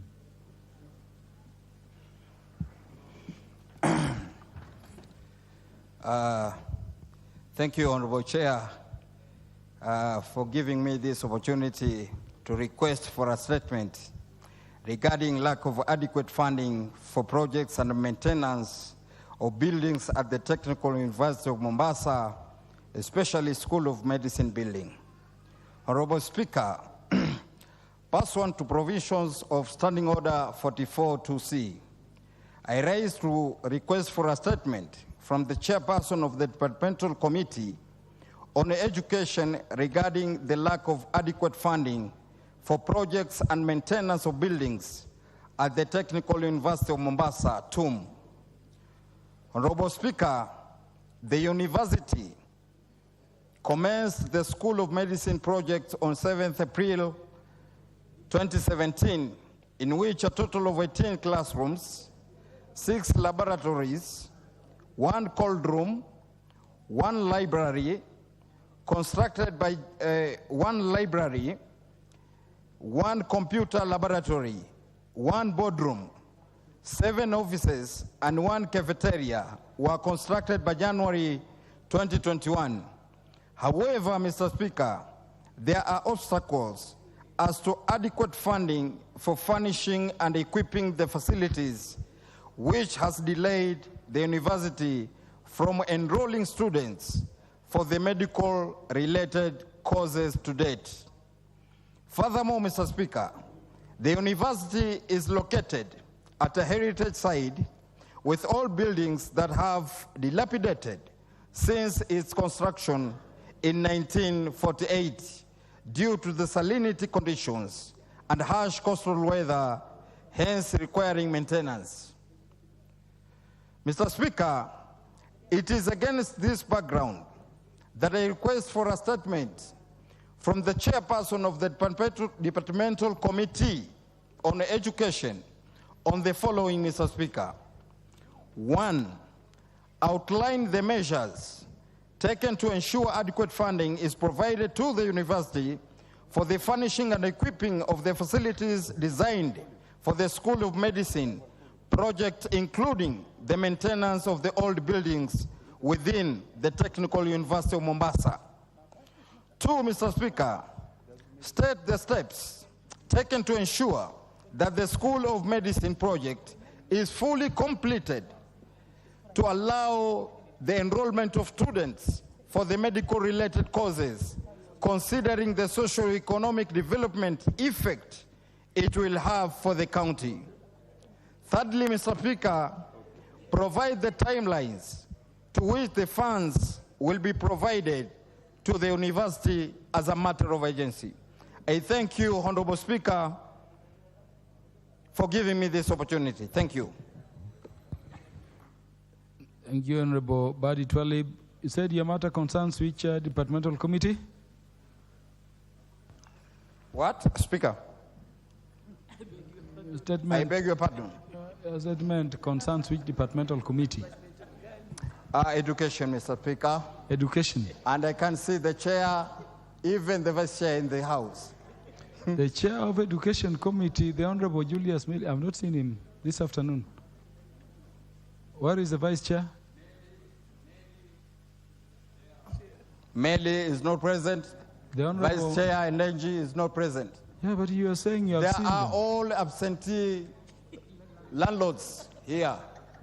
Yeah, Honorable Meli and Honorable Injendi. Injendi was here before.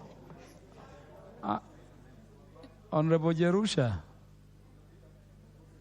Who is a member of that committee? Are you in that committee? How long do you need to consider and respond to that request for statement?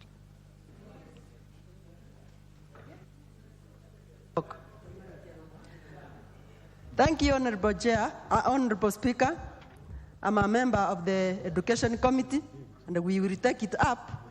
Give us 2 weeks as we open, then we get the answers. Thank you. Honorable Badi Twalib. Chair, I'm well satisfied for 2 weeks, but you must be very, very, very serious on your promise. Because this matter before this committee have been raised as a matter of urgency, Mr. Speaker. So after 2 weeks, I expect to see feedback on this statement. I know, Honorable Twalib Badi, they know your name. They back know down there, the name, they know my name and why you are given that name. They know.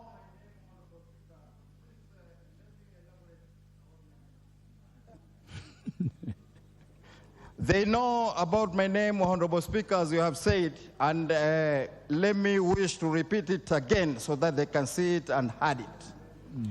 My name is Honorable Badi Twalib Kijana Mwepesi, Garang Dimabiori Mzee Fulangenge. That is how they call me in there, due to the nature in which I conduct my business. Thank you, Honorable Speaker. Yeah. I needed you to pronounce that name so that the committee knows they have to deliver on schedule as promised. There is a good reason as to why his constituents call him not just Honorable Twalib Badi, but Dimabior Garang. Dimabior Garang. Thank you very much. The Honorable Geoffrey Ruku.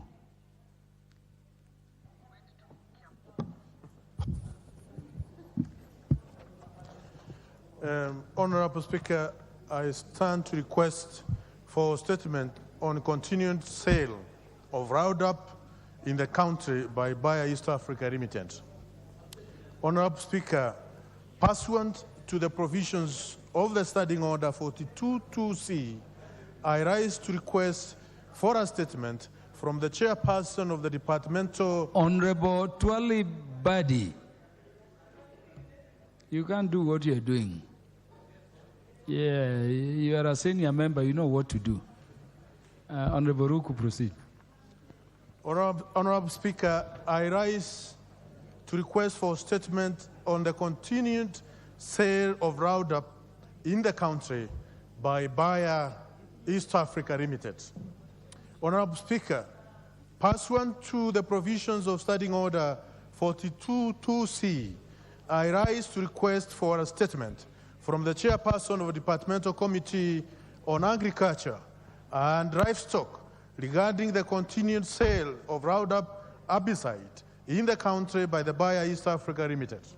Honorable Speaker, Roundup is a brand of herbicides used in weed control through spray. The herbicide was originally produced by Monsanto, which was later acquired by Bayer in 2018. The use of Roundup has been a subject of immense international concern based on multiple credible studies, including the International Agency on Research and Cancer, which has found that glyphosate,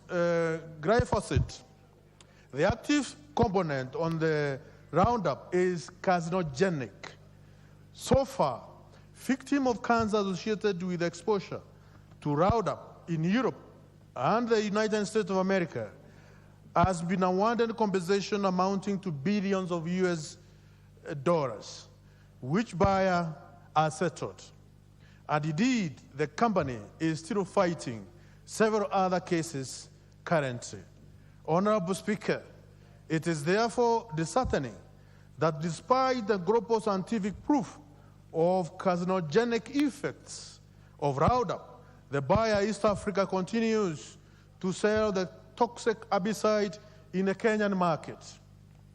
This exposes Kenyans to the danger of cancer through, 1, drinking glyphosate contaminated water from the rivers and underground waters. 2, contact by farmers during spraying. 3, eating food from contaminated soils. And 4, contamination of aquatic resources such as fish or seafoods. Honorable Speaker, it is against this background that I request for a statement from the chairperson of the Departmental Committee on Agriculture and Livestock on the following. 1, under what circumstances does buyer East Africa continue to sell Roundup in the country for use in wind control despite the Roundup being scientifically linked to cancer? 2, what standards and findings has buyer East Africa documented and submitted to the relevant government agencies on the effect of Roundup, including profiled cases of harmful exposure, the mitigation measures and compensation so far extended to the victims of carcinogenic effect of Roundup in Kenya?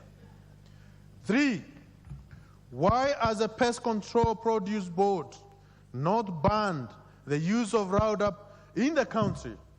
And when does the government intend to act so as to protect Kenyans from the risk of cancer resulting from the continued exposure to Roundup? I thank you, Honorable Speaker. The Chair of the Departmental Committee, Agriculture and Livestock.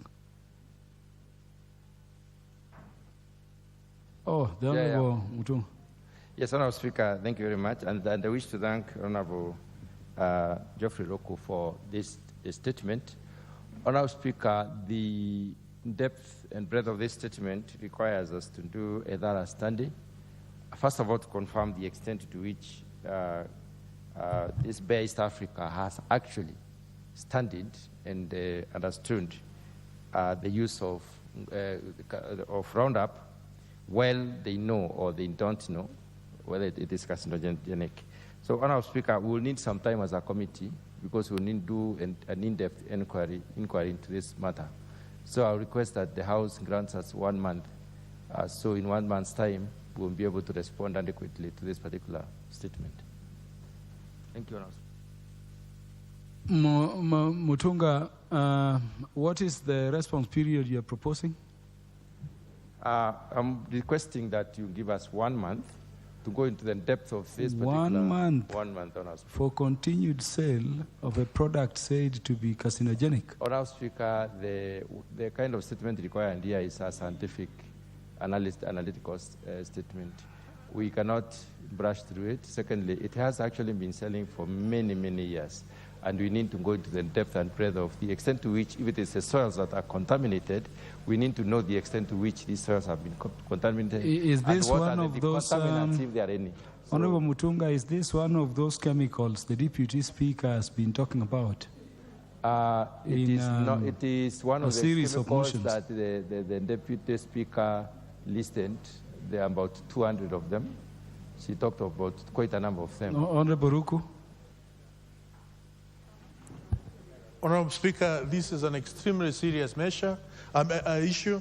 You know the extent to which this country is spending huge amount of money to try and cure or treat cancer patients, and also the amount of money patients that are using to travel out of this country to India and other countries for cancer treatment. I think the chairperson of the Agriculture and Livestock Committee is quite in order when he is requesting for 1 month, so that he can be able to do a proper inquiry on this issue. Thank you, Honorable Speaker. So, Honorable Mutunga, your request is granted.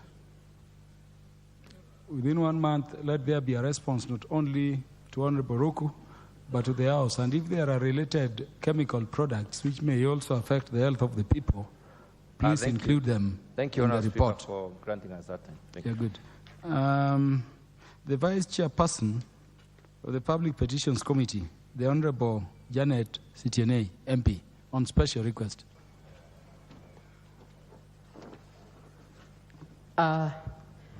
Thank you, Honorable Speaker. I rise to make a statement on status of petitions before the Public Petitions Committee. Honorable Speaker, I rise pursuant to provisions of Standing Order 44.2D and Standing Order 208A to report to the House the status of petitions before the Public Petitions Committee. The Public Petitions Committee is established pursuant to the provisions of Standing Order 208A of the National Assembly and is mandated to, inter alia, consider all public petitions tabled in the House and making such recommendations as may be appropriate with respect to the prayers sought in the petitions.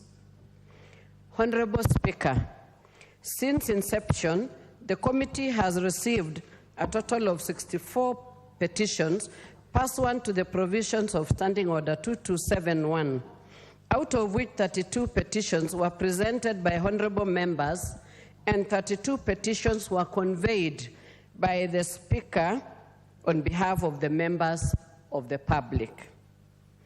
Out of the 32 petitions for members, 5 reports have been tabled, 6 are awaiting consideration and adoption, 7 are undergoing stakeholder engagement, 4 are at the stage of compilation and findings, and 10 are at the initial stages of briefing and analysis by the Secretariat as summarized below.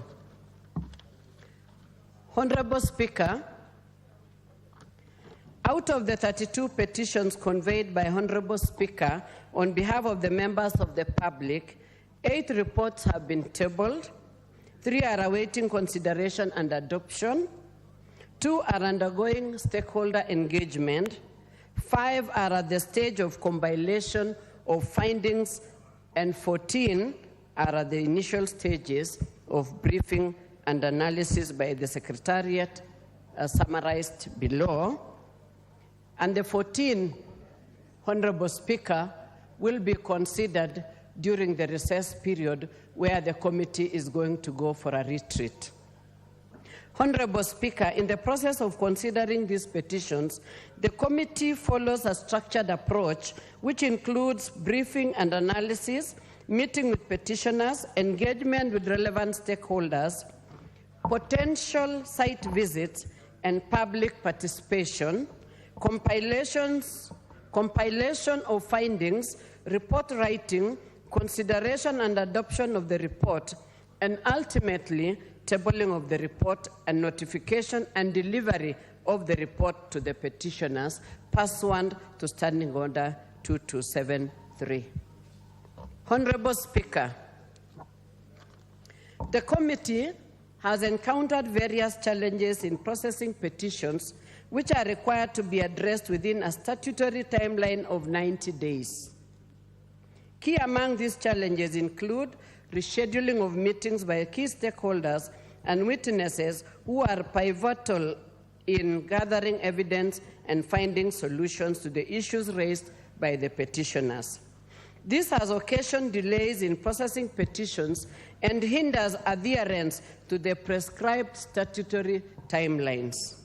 Additionally, members of the committee also attend departmental and other select committee meetings, which often overlap with the committee sittings, hence lack of quorum for most of the meetings. Honorable Speaker, despite these challenges, the committee has implemented innovative administrative measures to expedite the processing of petitions, and requesting permission from the Speaker to convene while the House is in session, pursuant to Standing Order 186-2.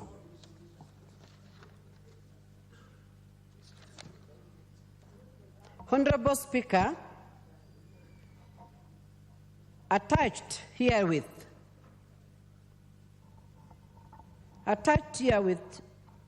is a detailed list of petitions committed to the committee for the House to note, and I would like to express my appreciation to your office and the Office of the Clerk for the support in facilitating Public Petitions Committee, which is an inaugural committee established at the onset of the 13th Parliament. In addition, Honorable Speaker, the committee appreciates your kind consideration, and as recently this week you granted the committee the permission to sit even during hours the House is sitting and on recess. This also included use of room 12 in the new wing for the committee meetings, truly a room which is easily accessible even to persons living with disabilities, which on several occasions we have had hearings to them. Finally, Honorable Speaker, I extend my gratitude to the committee members, Office of the Clerk, and Committee Secretariat for their facilitation and diligent commitment in the consideration of the matters brought before this House. I hereby submit and thank you once again, Honorable Speaker. Honorable Speaker, just to finish, I would like to ask for members to note that we have an attachment that they can always look at to follow the progress of their petitions, status of their petitions. Where is the attachment? Thank you, Honorable Speaker. I will table it. Kindly table it for members to follow. Members, this is possibly one of the most powerful committees enabling us to address issues of concern brought to the House by the people. The Honorable Nelson Koech, the Chair, Defense and Foreign Relations Committee, again on special request. Thank you, Honorable Speaker, for that accepting the request. This is in regard to response to for statement by Honorable Janet Sitine, MP Turbo constituency, on the poor relationship between Kenya Ordnance Factory Corporation, KOFC, and the neighboring community. Honorable Speaker, the member for Turbo, Honorable Janet Sitine, MP, sought for a statement pursuant to Standing Order 44.2c on the poor relationship between Kenya Ordnance Factory Corporation and the neighboring community. She specifically raised the following concerns in her statement. Number one, what prompted the officers of Kenya Defense Forces to use live ammunition on residents who were unarmed? Number two, what measures that the Ministry of Defense was taking to ensure amicable coexistence between Kenya Defense Forces and the residents? Number three, what steps has the KDF in Eldoret instituted? Order. There is a member engaging the Honorable Janet Sitine when a statement request is being addressed. Could you just attend so that... My mother-in-law, Honorable Janet, please pay attention. This is your response to your statement. Number four, what disciplinary and legal actions have been taken against the KDF officers involved in the alleged killings and maiming of residents in various incidences? And number five, when does MOD intend to conclude the process of relinquishing the disputed portion of the land to Kamagut and Buheba settlement schemes quarters and compensate the residents for the loss of their loved ones and livestock over the years? Honorable Speaker, the committee engaged the Ministry of Defense on the above concerns raised by Honorable Janet Sitine. I therefore wish to respond to the issues as follows. Number one, on what prompted the officers of Kenya Defense Forces to use live ammunition on residents who were unarmed on November 25th, 2023, around 10 p.m., a group of around 30 unidentified individuals armed with crude weapons trespassed into Block 21 of KOFC farm. Upon detection by the corporation security team, the trespassers turned violent, inflicting serious head injury on one of the KOFC guards who was performing a legitimate duty. Consequently, Honorable Speaker, one of the intruders who was in the possession of an axe and identified as the suspect responsible for the said head injury was arrested, handed over to the National Police Service, and thereafter presented before a court of law. And additionally, several bags of illegal harvested maize were recovered at the incident's scene. Honorable Speaker, live ammunition was not used during the confrontation between the trespassers and Kenya Ordnance Factories Corporation security personnel. This incident is currently under independent investigations by the Director of Criminal Investigation and the military police, whilst Defense Headquarters has also constituted a board of inquiry into the same. Above all, the death of the citizens is unfortunate, and MOD is committed to finding a shared long-term solution to the current dispute. On number 2, Honorable Speaker, on what measures the Ministry of Defense was taking to ensure amicable coexistence between Kenya Defense Force and residents. Honorable Speaker, as stated earlier, the Ministry of Defense through KFC values the cooperation of the Turbo community towards mandate accomplishment and has taken various measures to enhance the well-being of the adjacent population. Some of the social, security, and economic interventions are, number 1, promoting respect for the rule of law, particularly through encouraging dialogue and alternative dispute resolutions for land-related matters. Number 2, in partnership with the county and the national administration officials, Ministry of Defense continually sensitize members of the public on the safety and security hazards applicable to protected areas such as KFC and the Defense Forces Recruit Training School. Number 3, engaging in corporate social responsibility activities such as tree planting exercises to support of the community. For example, a tree planting exercise that was jointly undertaken on 13th of November 2023. And number 4, provision of employment opportunities to locals, either as permanent staff or as casual workers in the farm and the factory. Number 5 is partnership with local administration, law enforcement agencies, community leaders, and members of parliament, and member of parliament for Turbo constituency to address emerging challenges. Number 3, on what steps has the KDF in Eldoret instituted to address loss of lives, especially miners who have died in trenches around the barracks since 2021? Honorable Speaker, the trenches referenced are actually security barriers constructed within the protected area in accordance with the Protected Areas Act, Cap 204 laws of Kenya. These barriers were designed to counter the threat of international terrorism, especially those that are perpetrated using vehicles-borne improvised explosive devices. It is recalled that Kenya has been among the targeted countries with members of the public as well as security personnel and strategic installations such as KFC constituting lucrative targets. Honorable Speaker, the security barrier also serves as a deterrent against encroachment and trespass into public land. Above all, it was and is still necessary to protect the public against hazardous materials held by KFC, as well as provide safety against military training activities linked to Defense Forces Recruits Training School. Number 4, on what disciplinary and legal actions have been taken against the KDF officers involved in the alleged killings and maiming of residents in various incidences? Honorable Speaker, according to the procedures under both civil and military law, that is the Penal Code Cap 63 of the laws of Kenya and KDF Act 2012, when an incident is reported, the National Police Service is invited to conduct independent investigations. If any member of KDF is implicated, criminal or civil action is taken against them through a competent court of law. Further, the military police conduct parallel investigations and may recommend appropriate action in line with military discipline procedures applicable to anyone who is implicated. So far, no investigation has found any KDF officer liable. Number 5, on what MOD intends to conclude the process of relinquishing the disputed portion of land, which is Kamagut and Buheba settlement schemes, quarters, and compensate the residents for the loss of their loved ones and livestock over the years. Honorable Speaker, the ministry advised that Eldoret military land was compulsorily acquired for the national security purposes, and an allotment letter to this effect was issued for 6,379 hectares. Thereafter, out of the 6,379 hectares, 2 parcels were surveyed this being the current location of KDF Recruiting Training School, and 9 Kenya Rifles Battalion and KFC. Titles were issued for the parcels while the rest of the land was still under survey. The allotment letter to the Ministry of Defense has never been revoked.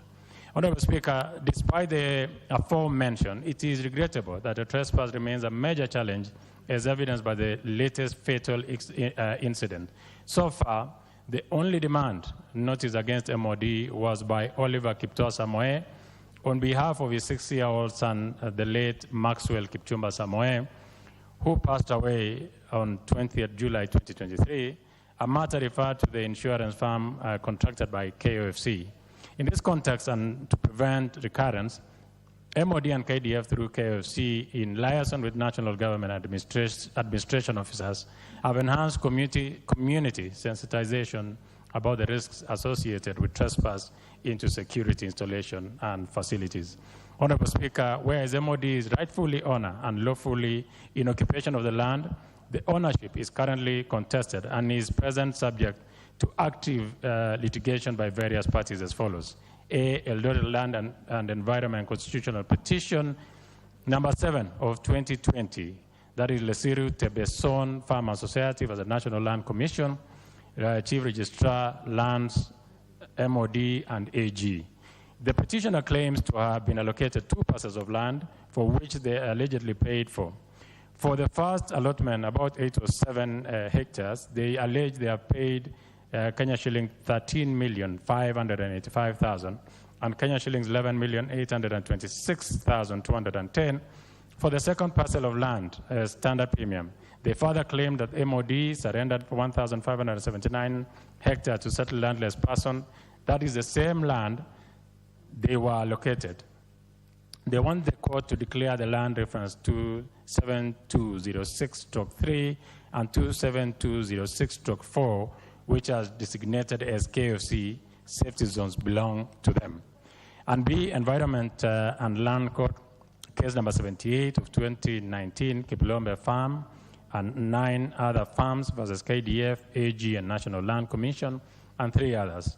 The plaintiff lay claim to 9 parcels of land now referred to as Kamagut and Buheba settlement schemes, which are currently inhabited by the 19,000 residents. They allege a lack of commensurate compensation by the state, nor were they allocated alternative land.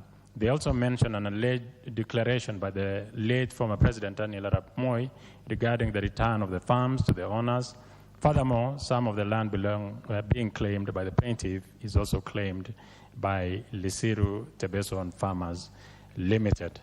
C, Eldoret Land and Environment Constitutional Petition number 11 of 2019, Daniel Arap Kenduyo and 135 others versus MOD, National Land Commission, and AG.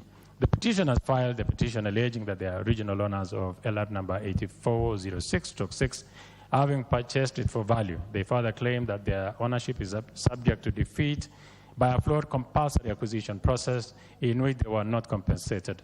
Additionally, they argue that the compulsory acquisition was only partial and did not cover the whole parcel of land. They also alleged, Honorable Speaker, that the late former President Daniel Toroitich Arap Moi made a declaration that they be issued with the title over the land. Their prayer to the court is for them to be declared as owner of the land. Honorable Speaker, despite MOD being in lawful occupation of the land in question and ongoing litigation, the ministry continues to engage the community and other stakeholders to negotiate an amicable settlement that shall be recorded in court upon mutual consensus being reached. I submit and I thank you, Honorable Speaker. Honorable Janet Sitine.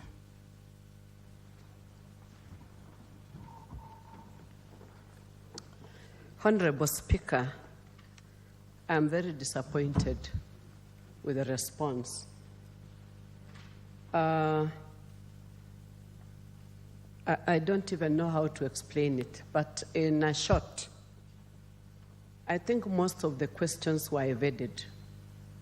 I want to cite 2 in case. One, about the children that fell into the trench and died. they've only mentioned one child, and they have not even made a real commitment on compensation of that child, or even felt sorry about it. 2, they have only dwelled on one issue of the conflict at the farm, the harvesting farm, and ignored the 25th of December on Christmas Day, when 3 people were maimed and 3 people were shot dead, and the corpses were lying there. It was even in the papers. On the 25th of December, 2021, they have not made any mention to it. They have only denied use of live ammunition on them. But on this particular day, there were live ammunition used on it during a baraza between the community and the KDF. So, Honorable Speaker, they have not even mentioned something about what we requested, what plans do they have to evade any more accidents into the trenches. I expected a reply on how they are going to protect or fence off the trenches so that the community or the children who are innocent do not fall into those trenches again, accidentally. Because what happened was accidental. It was not trespass. This was a 5-year-old child who just was walking around, and because there were trenches, he just fell into the pit because innocently without knowing. So I think really I am not satisfied with the response, but however, we will take another avenue. Thank you. Honorable Nelson Koch. Or before you respond, Honorable Kangogo, you wanted to say something to this? Yes, Honorable Nelson Koch. It's I feel Honorable Janet, and Honorable Janet, if you have further questions before the Ministry of Defense, I will kindly ask that if you, using the same channel, request for additional information. Honorable Janet, my committee will take your questions extremely seriously. And yes, Honorable Tom Joseph Francis Kajwang, what is out of order?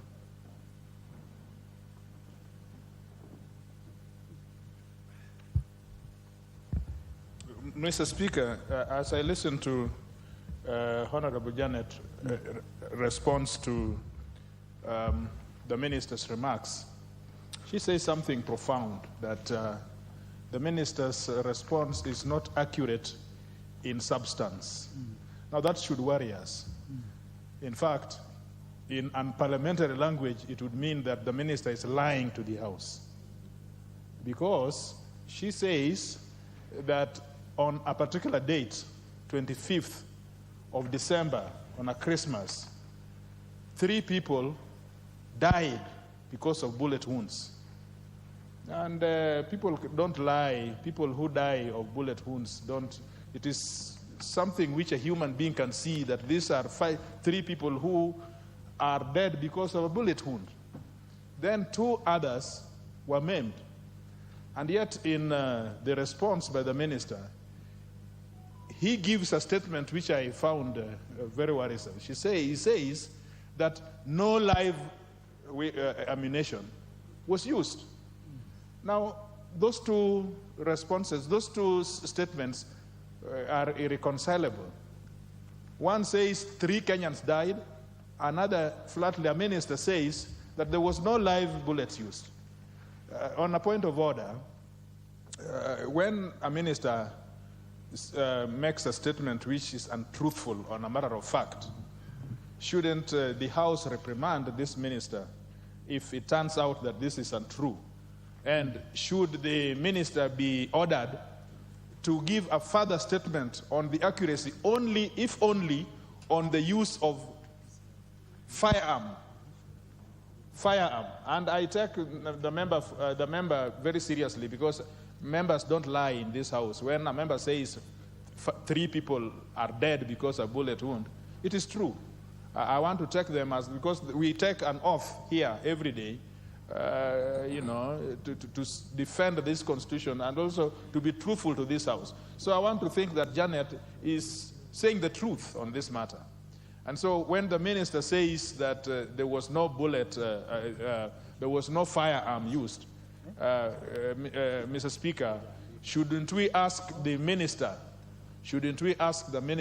to make further statements on that issue so that we get the truth of this matter? Thank you, Mr. Speaker. The Honorable Anthony Alwaj. Speaker, what I want to raise is a question as to whether we actually have quorum in the House to proceed. I would ask you to determine whether there is quorum for this House to continue before you actually proceed any further. Thank you.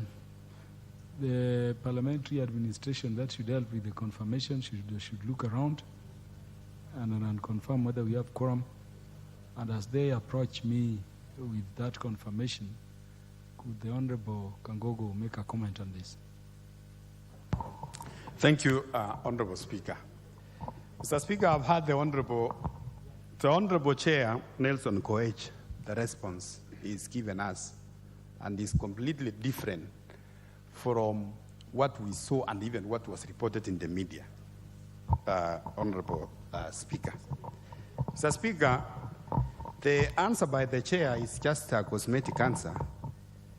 And though I cannot accuse my colleague, Mr. Speaker, I would suggest that you rule that the Cabinet Secretary for Defense, the Honorable Duale, to appear before this House and answer this question substantively. Number two, Honorable Speaker, our KDF officers, Mr. Speaker, they are very inhuman. I want to say this, Mr. Speaker. These are people who they are sons of our mothers, they are brothers of, and also sisters. They are people, they are human beings like us, but if you see how they treat Kenyans, Mr. Speaker, it's just terrible. Mr. Speaker, today, in my constituency, in the name of looking for cattle rustlers, Mr. Speaker, they have destroyed almost like 10 motorbikes. They have destroyed about 7 kiosks. They went into a place where there was a burial, Mr. Speaker, and they mixed the food with sand. You can imagine that kind of, those kind of people. Mr. Speaker, our KDF, I think it is wrong, completely wrong, the behavior they are showing. In fact, Mr. Speaker, the KTF, they were taken to Kerio Valley to help us build peace. But now what they are causing, they are now becoming the source of insecurity in Kerio Valley. And even we are seeking that they should be even removed from Kerio Valley. We better live with our bandits there because we were even better when KTF, they were not there. The Honorable Nelson Koech. It does appear from the House, as the issue of quorum is being confirmed, it does appear that the response coming from the ministry is unsatisfactory. Yeah, statements that are being... How do you want to approach the issue? Because as Speaker, I don't agree with the position that upon an issue being raised, a member raising it on behalf of Kenyans has to follow through the other procedures again to raise it again. It's an urgent issue. Honorable Speaker. How do you want to approach the issue so that the House can have satisfactory response? Honorable Speaker, why I was, there is a section, if honorable members were very keen, that I mentioned that the Director of Criminal Investigation, the Military Police, and the Defense Headquarters have constituted a board to inquire on the same. But nonetheless, I feel profoundly what members are raising about the concerns that probably some questions were avoided in this particular response. And that is why I'm saying we as a committee take concerns and statements, a request for statements by honorable members very seriously. And if I'm allowed, Honorable Speaker, we will invite the Minister one more time. We will ask all the pertinent questions that Honorable Janet CTNA is asking, And you can be very sure that I'll come to this committee with a proper response from Yes, the I minister. direct you, Honorable Nelson Koech, through your committee, to pick up those lapses and the issues being raised by Honorable Sitine, the issue which has been raised by Honorable Kajwang, additional to the fact that even a child said to be aged 5 years fell into one of these, trenches, what do they call them, and died, and go back to the ministry and get back to the house the responses to those, specific gaps, so that the matter can be resolved at once and conclusively. And I'm directing that you do this within the second week after the House resumes from recess. Well guided, Honorable Speaker. Honorable Janet Sitine, would that be satisfactory?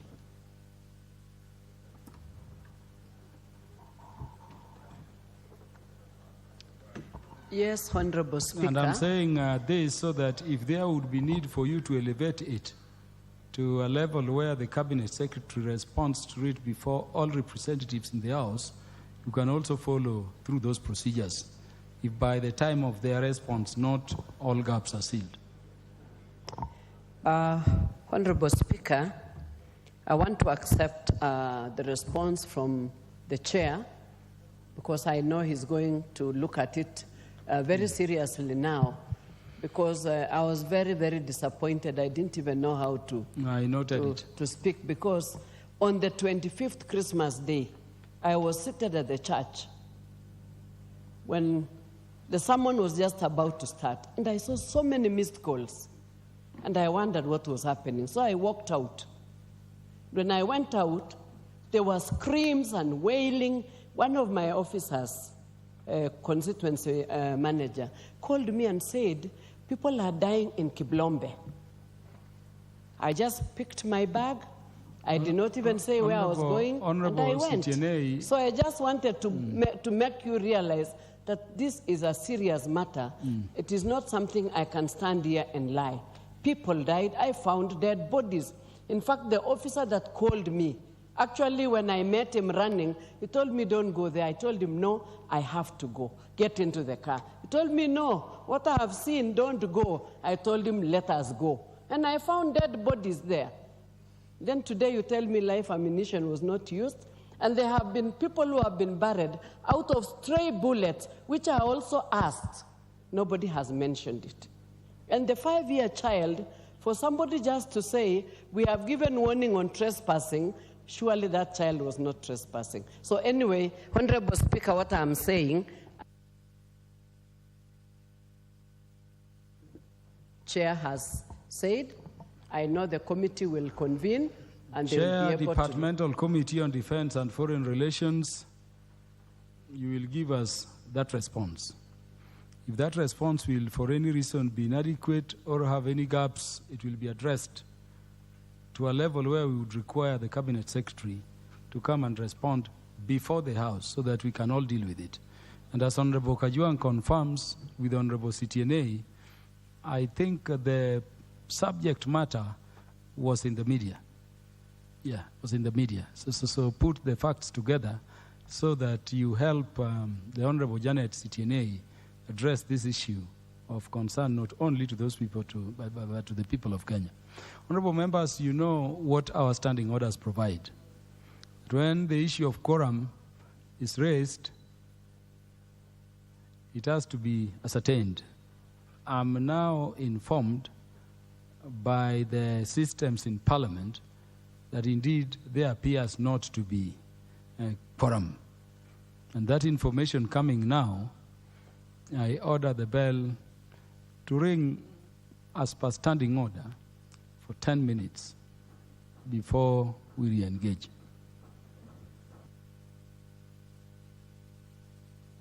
Ring the bell.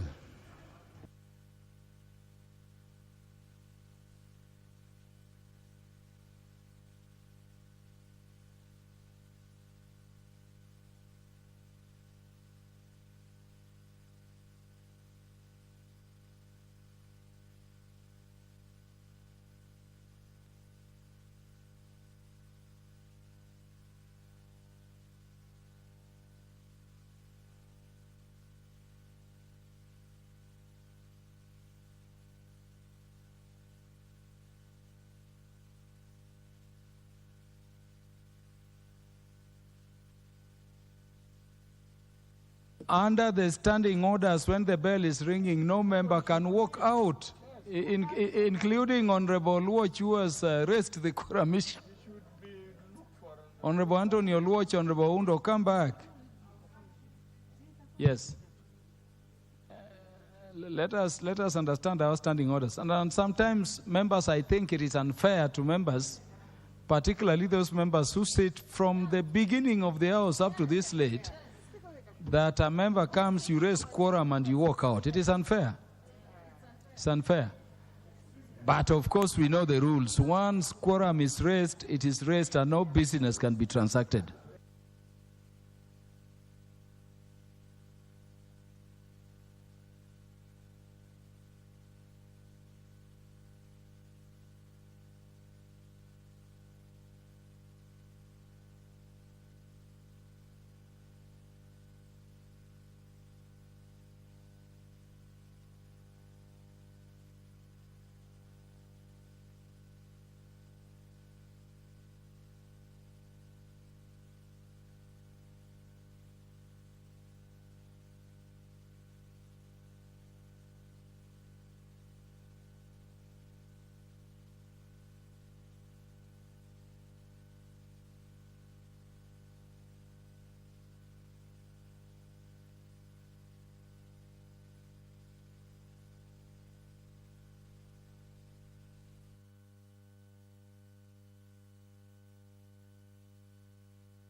People. Even the statement the leader of majority should be giving has not been given.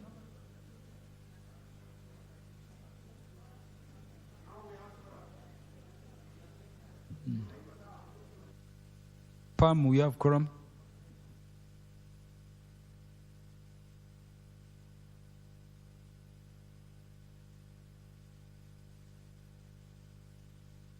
The deputy majority whip.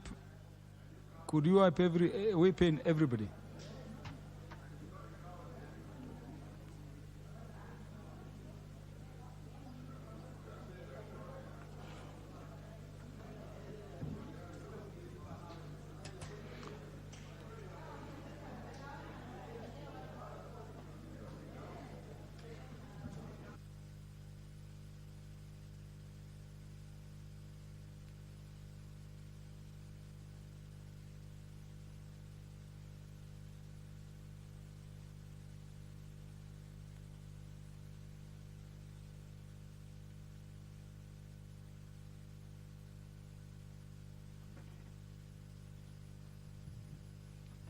Yeah, we now, it is confirmed we now have quorum. The Honorable Irene Mayaka.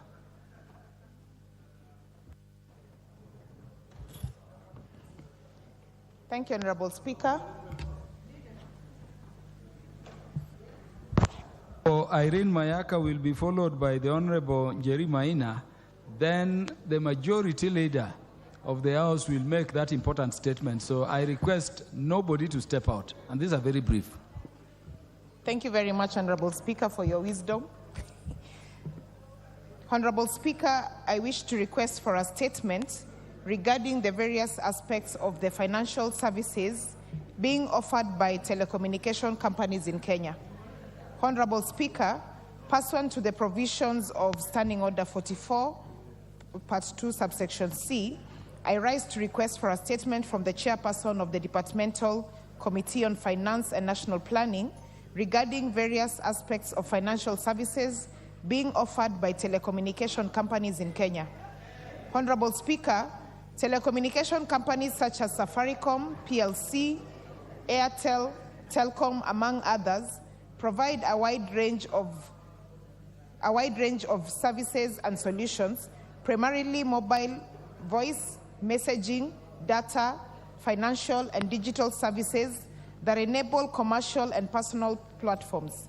However, these companies, through various digital applications such as M-Pesa, digital loan products, Fuliza, Airtel Money, Airtel Wallet, T-Cash, among others, have been offering loans using money believed to belong to non-borrowing digital application users, thus engaging in financial business without having been licensed as a bank or a financial institution. Further, Honorable Speaker, telecommunication companies do not adequately address the SIM swap fraud, which has seen customers losing millions of shillings through scams and fraud targeting their mobile money services. Their customers have been victims of scammers who have been accessing their bank accounts using the victims' identification details. Honorable Speaker, it is against this background that I seek a statement from the chairperson of the Departmental Committee on Finance and National Planning on the following matters.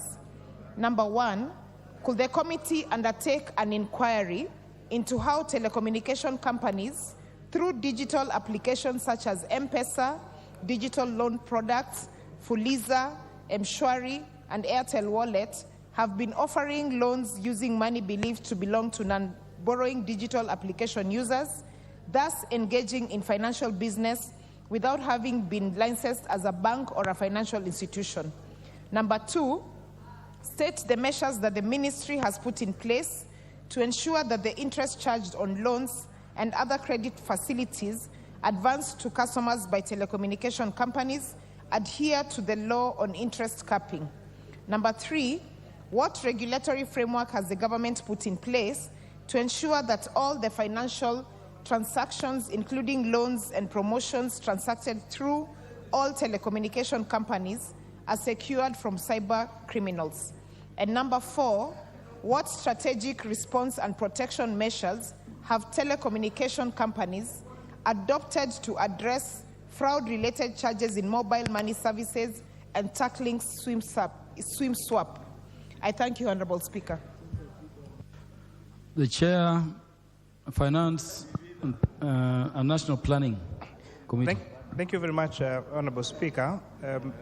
Honorable Irene has raised a very, very important matter, and the Committee of Finance and National Planning will be well seized of this matter. Honorable Speaker, we've seen thousands, if not millions, of Kenyans lose their money from their bank accounts. And when they have raised those concerns with their respective banks, this has not been addressed. We've had people lose money from their mobile apps. And when they have raised this particular matter, it has not been addressed. Honorable Speaker, these particular institutions have a tendency to tell the customers to go report at the police station. And of course, once they obtain an OB number or this matter is reported to the police, nothing much is done, Honorable Speaker. And as a committee mandated to oversee the financial sector, therefore, we'll conduct, and our request is, instead of seeking a statement, the Honorable Speaker, you allow us to conduct an inquiry so that we ask all Kenyans that have lost their money in either a bank account, in a SACCO account, in a microfinance account, and any Kenyan who has lost money through a mobile app to write to us so that we can address that matter. And if, for any case, it is because of non-existence of a legal framework, then this being a lawmaking house, we propose the correct law so that we protect the hard-earned earnings and savings of very hard-working Kenyans. I thank you, Honorable Speaker. By when did you say, Chair, you want to respond to the statement? Give us 30 days, Honorable Speaker. Will that work for you? Honorable Speaker, I do agree with the Chair of the Departmental Finance and Planning that 30 days would be sufficient because this should not take the angle of a statement but rather an inquiry. And as he has clearly put it, we obviously need to also hear from the public in terms of some of their experiences for us to be able to make a clear determination. So I do concur with the Chair. Statement to be delivered within 30 days as requested. The Honorable Njeri Maina. Thank you, Honorable Speaker. Honorable Speaker, I rise to request for a statement regarding defilement of a minor in Kirinyaga County. For purposes of protecting her, kindly allow me not to mention her name. Honorable Speaker, pursuant to the provisions of Standing Order 44.2c, I rise to request for a statement from the chairperson of the Departmental Committee on Administration and Internal Security regarding defilement of a minor at Kiburu Village, Baricho location in Kirinyaga County. Honorable Speaker, Kenya has enacted several laws and developed various policies to fight sexual offenses. Despite the existence of many laws and policies prohibiting sexual offenses in Kenya, there is still a sharp increase in sexual violence cases and the emergence of new forms of sexual violence which had not been addressed by the Sexual Offences Act. On 20th February 2024, a case OB number 1720/02/2024 was reported at Baricho Police Station on defilement of a minor, 13 years, by one Mr. Alfred Chomba, who is the chief of Mokore location. According to the report, the chief has been luring the minor, who is a grade 7 pupil in Kiburu Primary School, to different lodgings by giving her some money and defiling her after school. Honorable Speaker, when the chief learned that the minor was pregnant, he approached her elder sister, persuaded her to keep the matter confidential and support procurement of an abortion, after which he would compensate her. However, the sister decided to report the matter to my office and at Baricho Police Station. Upon hearing the matter had been reported, the chief revenged by assaulting the sister who reported the matter on 21st February 2024. Honorable members, would you consult on low tones? This matter being raised sounds very serious. Thank you, Honorable Speaker. Upon hearing that the matter had been reported, the chief revenged by assaulting the minor's sister on 21st February 2024. The assault case was also reported at Baricho Police Station and OB number 19/21/02/2024. And thereafter, the chief was arrested but released on a cash bail of Kenya shillings 30,000. Honorable Speaker, it is against this background that I request for a statement from the chairperson of the Departmental Committee on Administration and Internal Security on the following. What measures has the ministry put in place to ensure the minor and her sister get justice?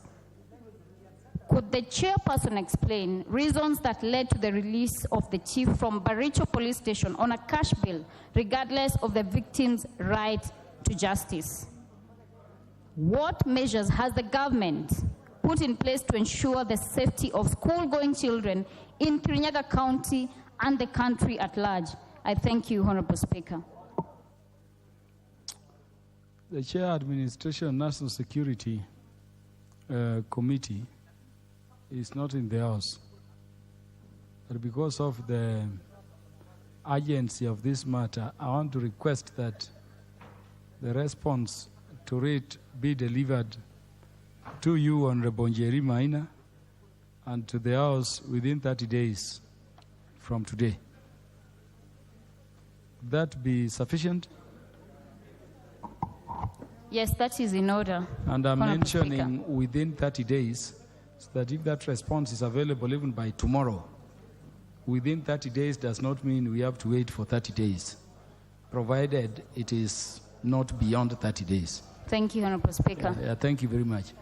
I wanted to call upon the Leader of Majority, to give that statement.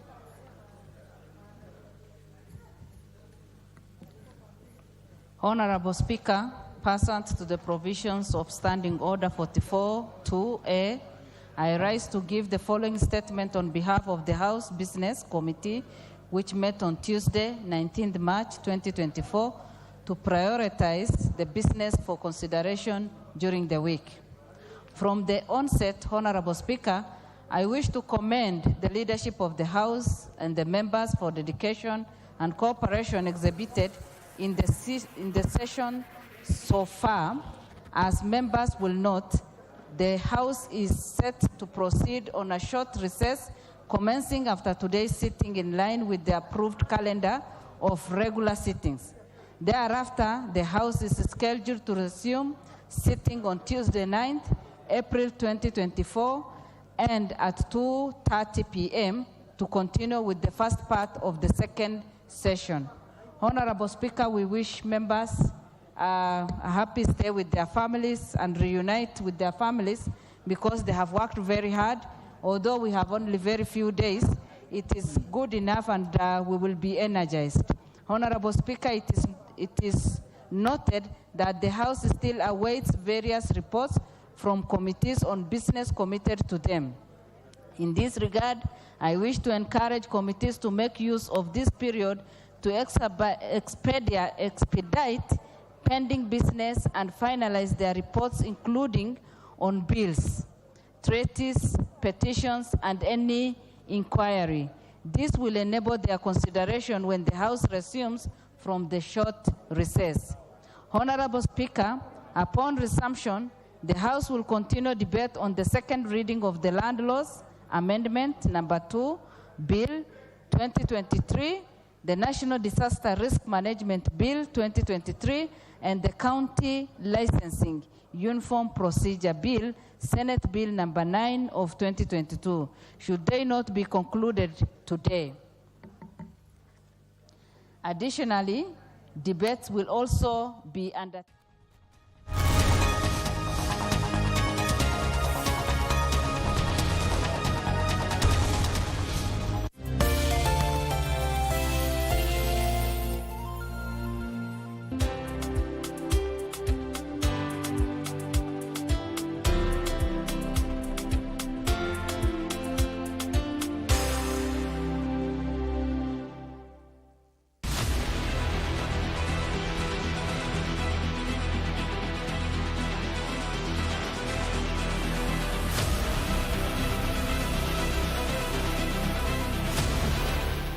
This is a very exciting moment, not just for Naivasha, not just for the county of Nakuru, but also for Kenya.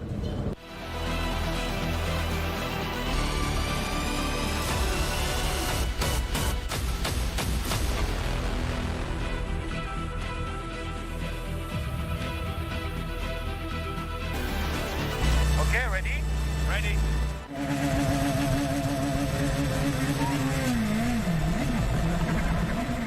This thing is crazy.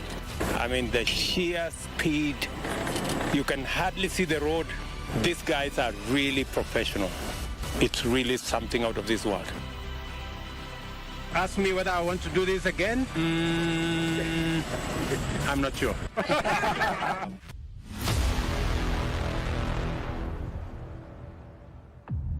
We asked the children, how many of you brushed this morning? And this little boy, his hand didn't go up. And I said, well, why didn't you brush this morning? He said, my brother was using the toothbrush. If I'd waited for him, I would have been late for school. I'm sorry, I get a bit emotional when it comes to that. To be able to change a child's life, to be able to bring back that confidence about their smile, for me, is phenomenal. Kenya Revenue Authority, KRA, reminds all business operators, including those who are not registered for VAT, to electrically generate and transmit their invoices through eTeams. Log on to www.ecitizen.kra.go.ke to register today and start your invoice transactions before 31st March 2024. Kenyans are also encouraged to request for an electronically generated receipt with every purchase. Together, let's ensure transparency and accountability for a great future. Don't wait till it's too late. Vuka to eTeams today. Kenya Revenue Authority. Tulipe ushuru, tujitegemee. Ili kupata msubiri Mungu kama sikiza tune yako, bonyeza *812 *501#. Kijana kanipigia simu, amejawa na huzuni, amefadhaika yuhoi. Nikamuuliza kunani? Japo nimetia jitihada za mtu wa kujenga nyumba kwa mate, nikaongeza kumcha Mungu, sifanikiwi. Naishi kama lofa mlala hoi, kabwela wa madongo. Kupata msubiri Mungu kama skiza tune, bonyeza *812 *501 hash. *812 *501 hash.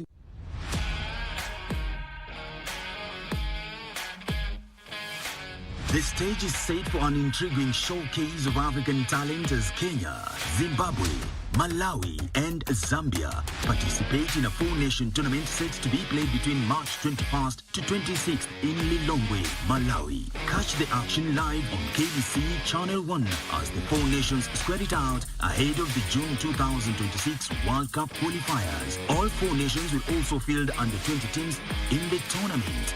Live on KBC Channel 1, your true sports partner.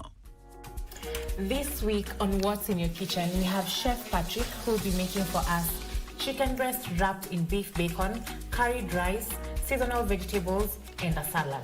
Karibu sana to the show. Asante sana. Nona, you are blending something. Yeah. Maybe you can start by telling the viewers what you are blending. Yeah, today we are blending garlic and ginger. It's called garlic paste. It have oil. We are now working on our salad. Don't miss out this Saturday on What's in Your Kitchen. Colgate Herbal is formulated from a unique blend of natural herbs and is scientifically proven to strengthen teeth and keep gums healthy. Try Colgate Herbal, scientifically proven for strong teeth and healthy gums. Colgate Charcoal, the charcoal toothpaste you can trust.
sweeter.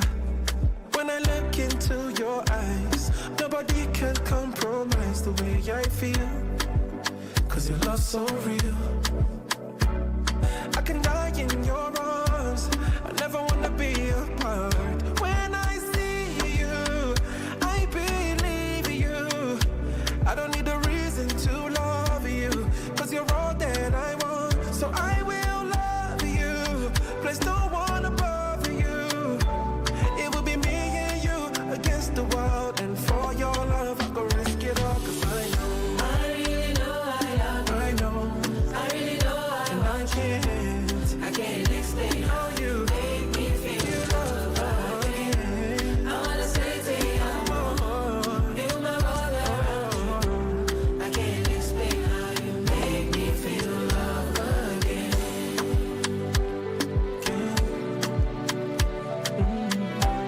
I can't explain how you make me feel love again. I choose you, I never ask for nothing else. You are the one that I adore. I will give you all that I am. I won't let you go, no matter what tomorrow brings. Nobody else can take your place. You are mine, I'm yours. When I see you, I believe you. I don't need a reason to love you. Cause you're all that I want. So I will love you. There's no one above you. It will be me and you against the world. And for your love, I will risk it all. Cause I will never leave you hanging. Anytime you call my line, baby, I will come running. No for me, I can't fall for you. You give me the keys to your heart, I choose to be by your side. I go stand by you. I go fight anybody just for you, for my life. Many things where I don't see. Many people don't lie to me. Many killing for my company. But you are my truth, you're my honesty. I see your face, so they happy. You are all that I need, baby. I love you like the sun and moon. I was made for you. Tell me what to do to show to you that I love you. Just like the sky is blue, just like a dream come true. I would always choose to say to you that I love you.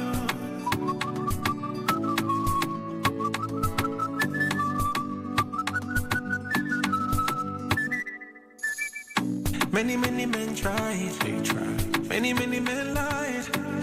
Many men tried to take you away, but you never subscribed to all the things they did, all things they said. They buy you gifts to bust your head, and I don't need to second guess when it comes to you. For my life, many things where I don't see. Many people don't lie to me. Many killing for my company, but you are my truth and my honesty. I see your face, so they happy. You are all that I need, baby. I love you like the sun and moon. I was made for you. Tell me what to do to show to you that I love you.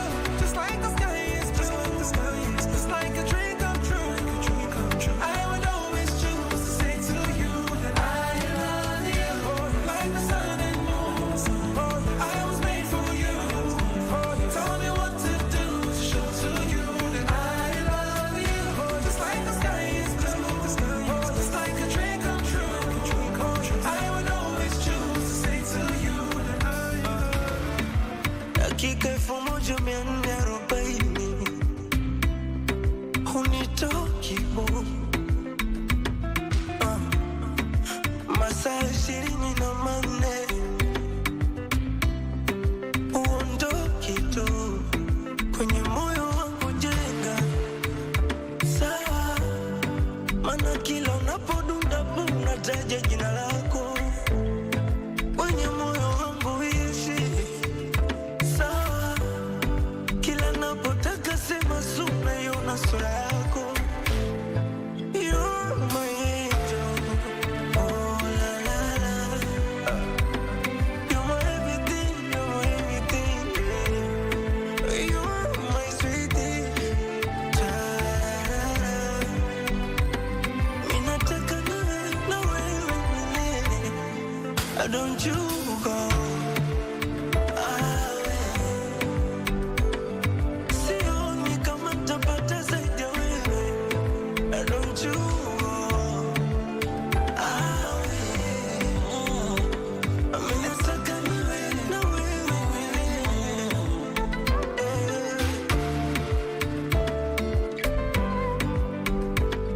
I know. Uzuri wako na wapachefu wenye chuki na hila. Basi kama rahisi kuwa na shepu wakajaribu mloga nzila. Eti na kesha na kumbea, ndo kisha na jombea. Cause I see this love in you there, and I promise to never share. My baby boo, asa mbona unishahamu kutokucha na kuongelea, wewe na kuongelea. And I swear, baby sio tu damu, hata figo nitakutolea, wewe na kutolea. Mwenzako huko nyuma nishazunguka, sitakata kumbuka machungu, yale si mapenzi vitungu. Ila baby wewe, ulinifuta machungu. Siku ukienda utaniua mende kwa bonge la rungu. Don't you go.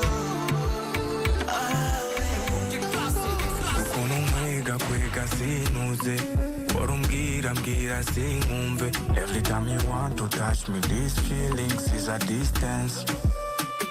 Imiteko baratega tega nitugwe.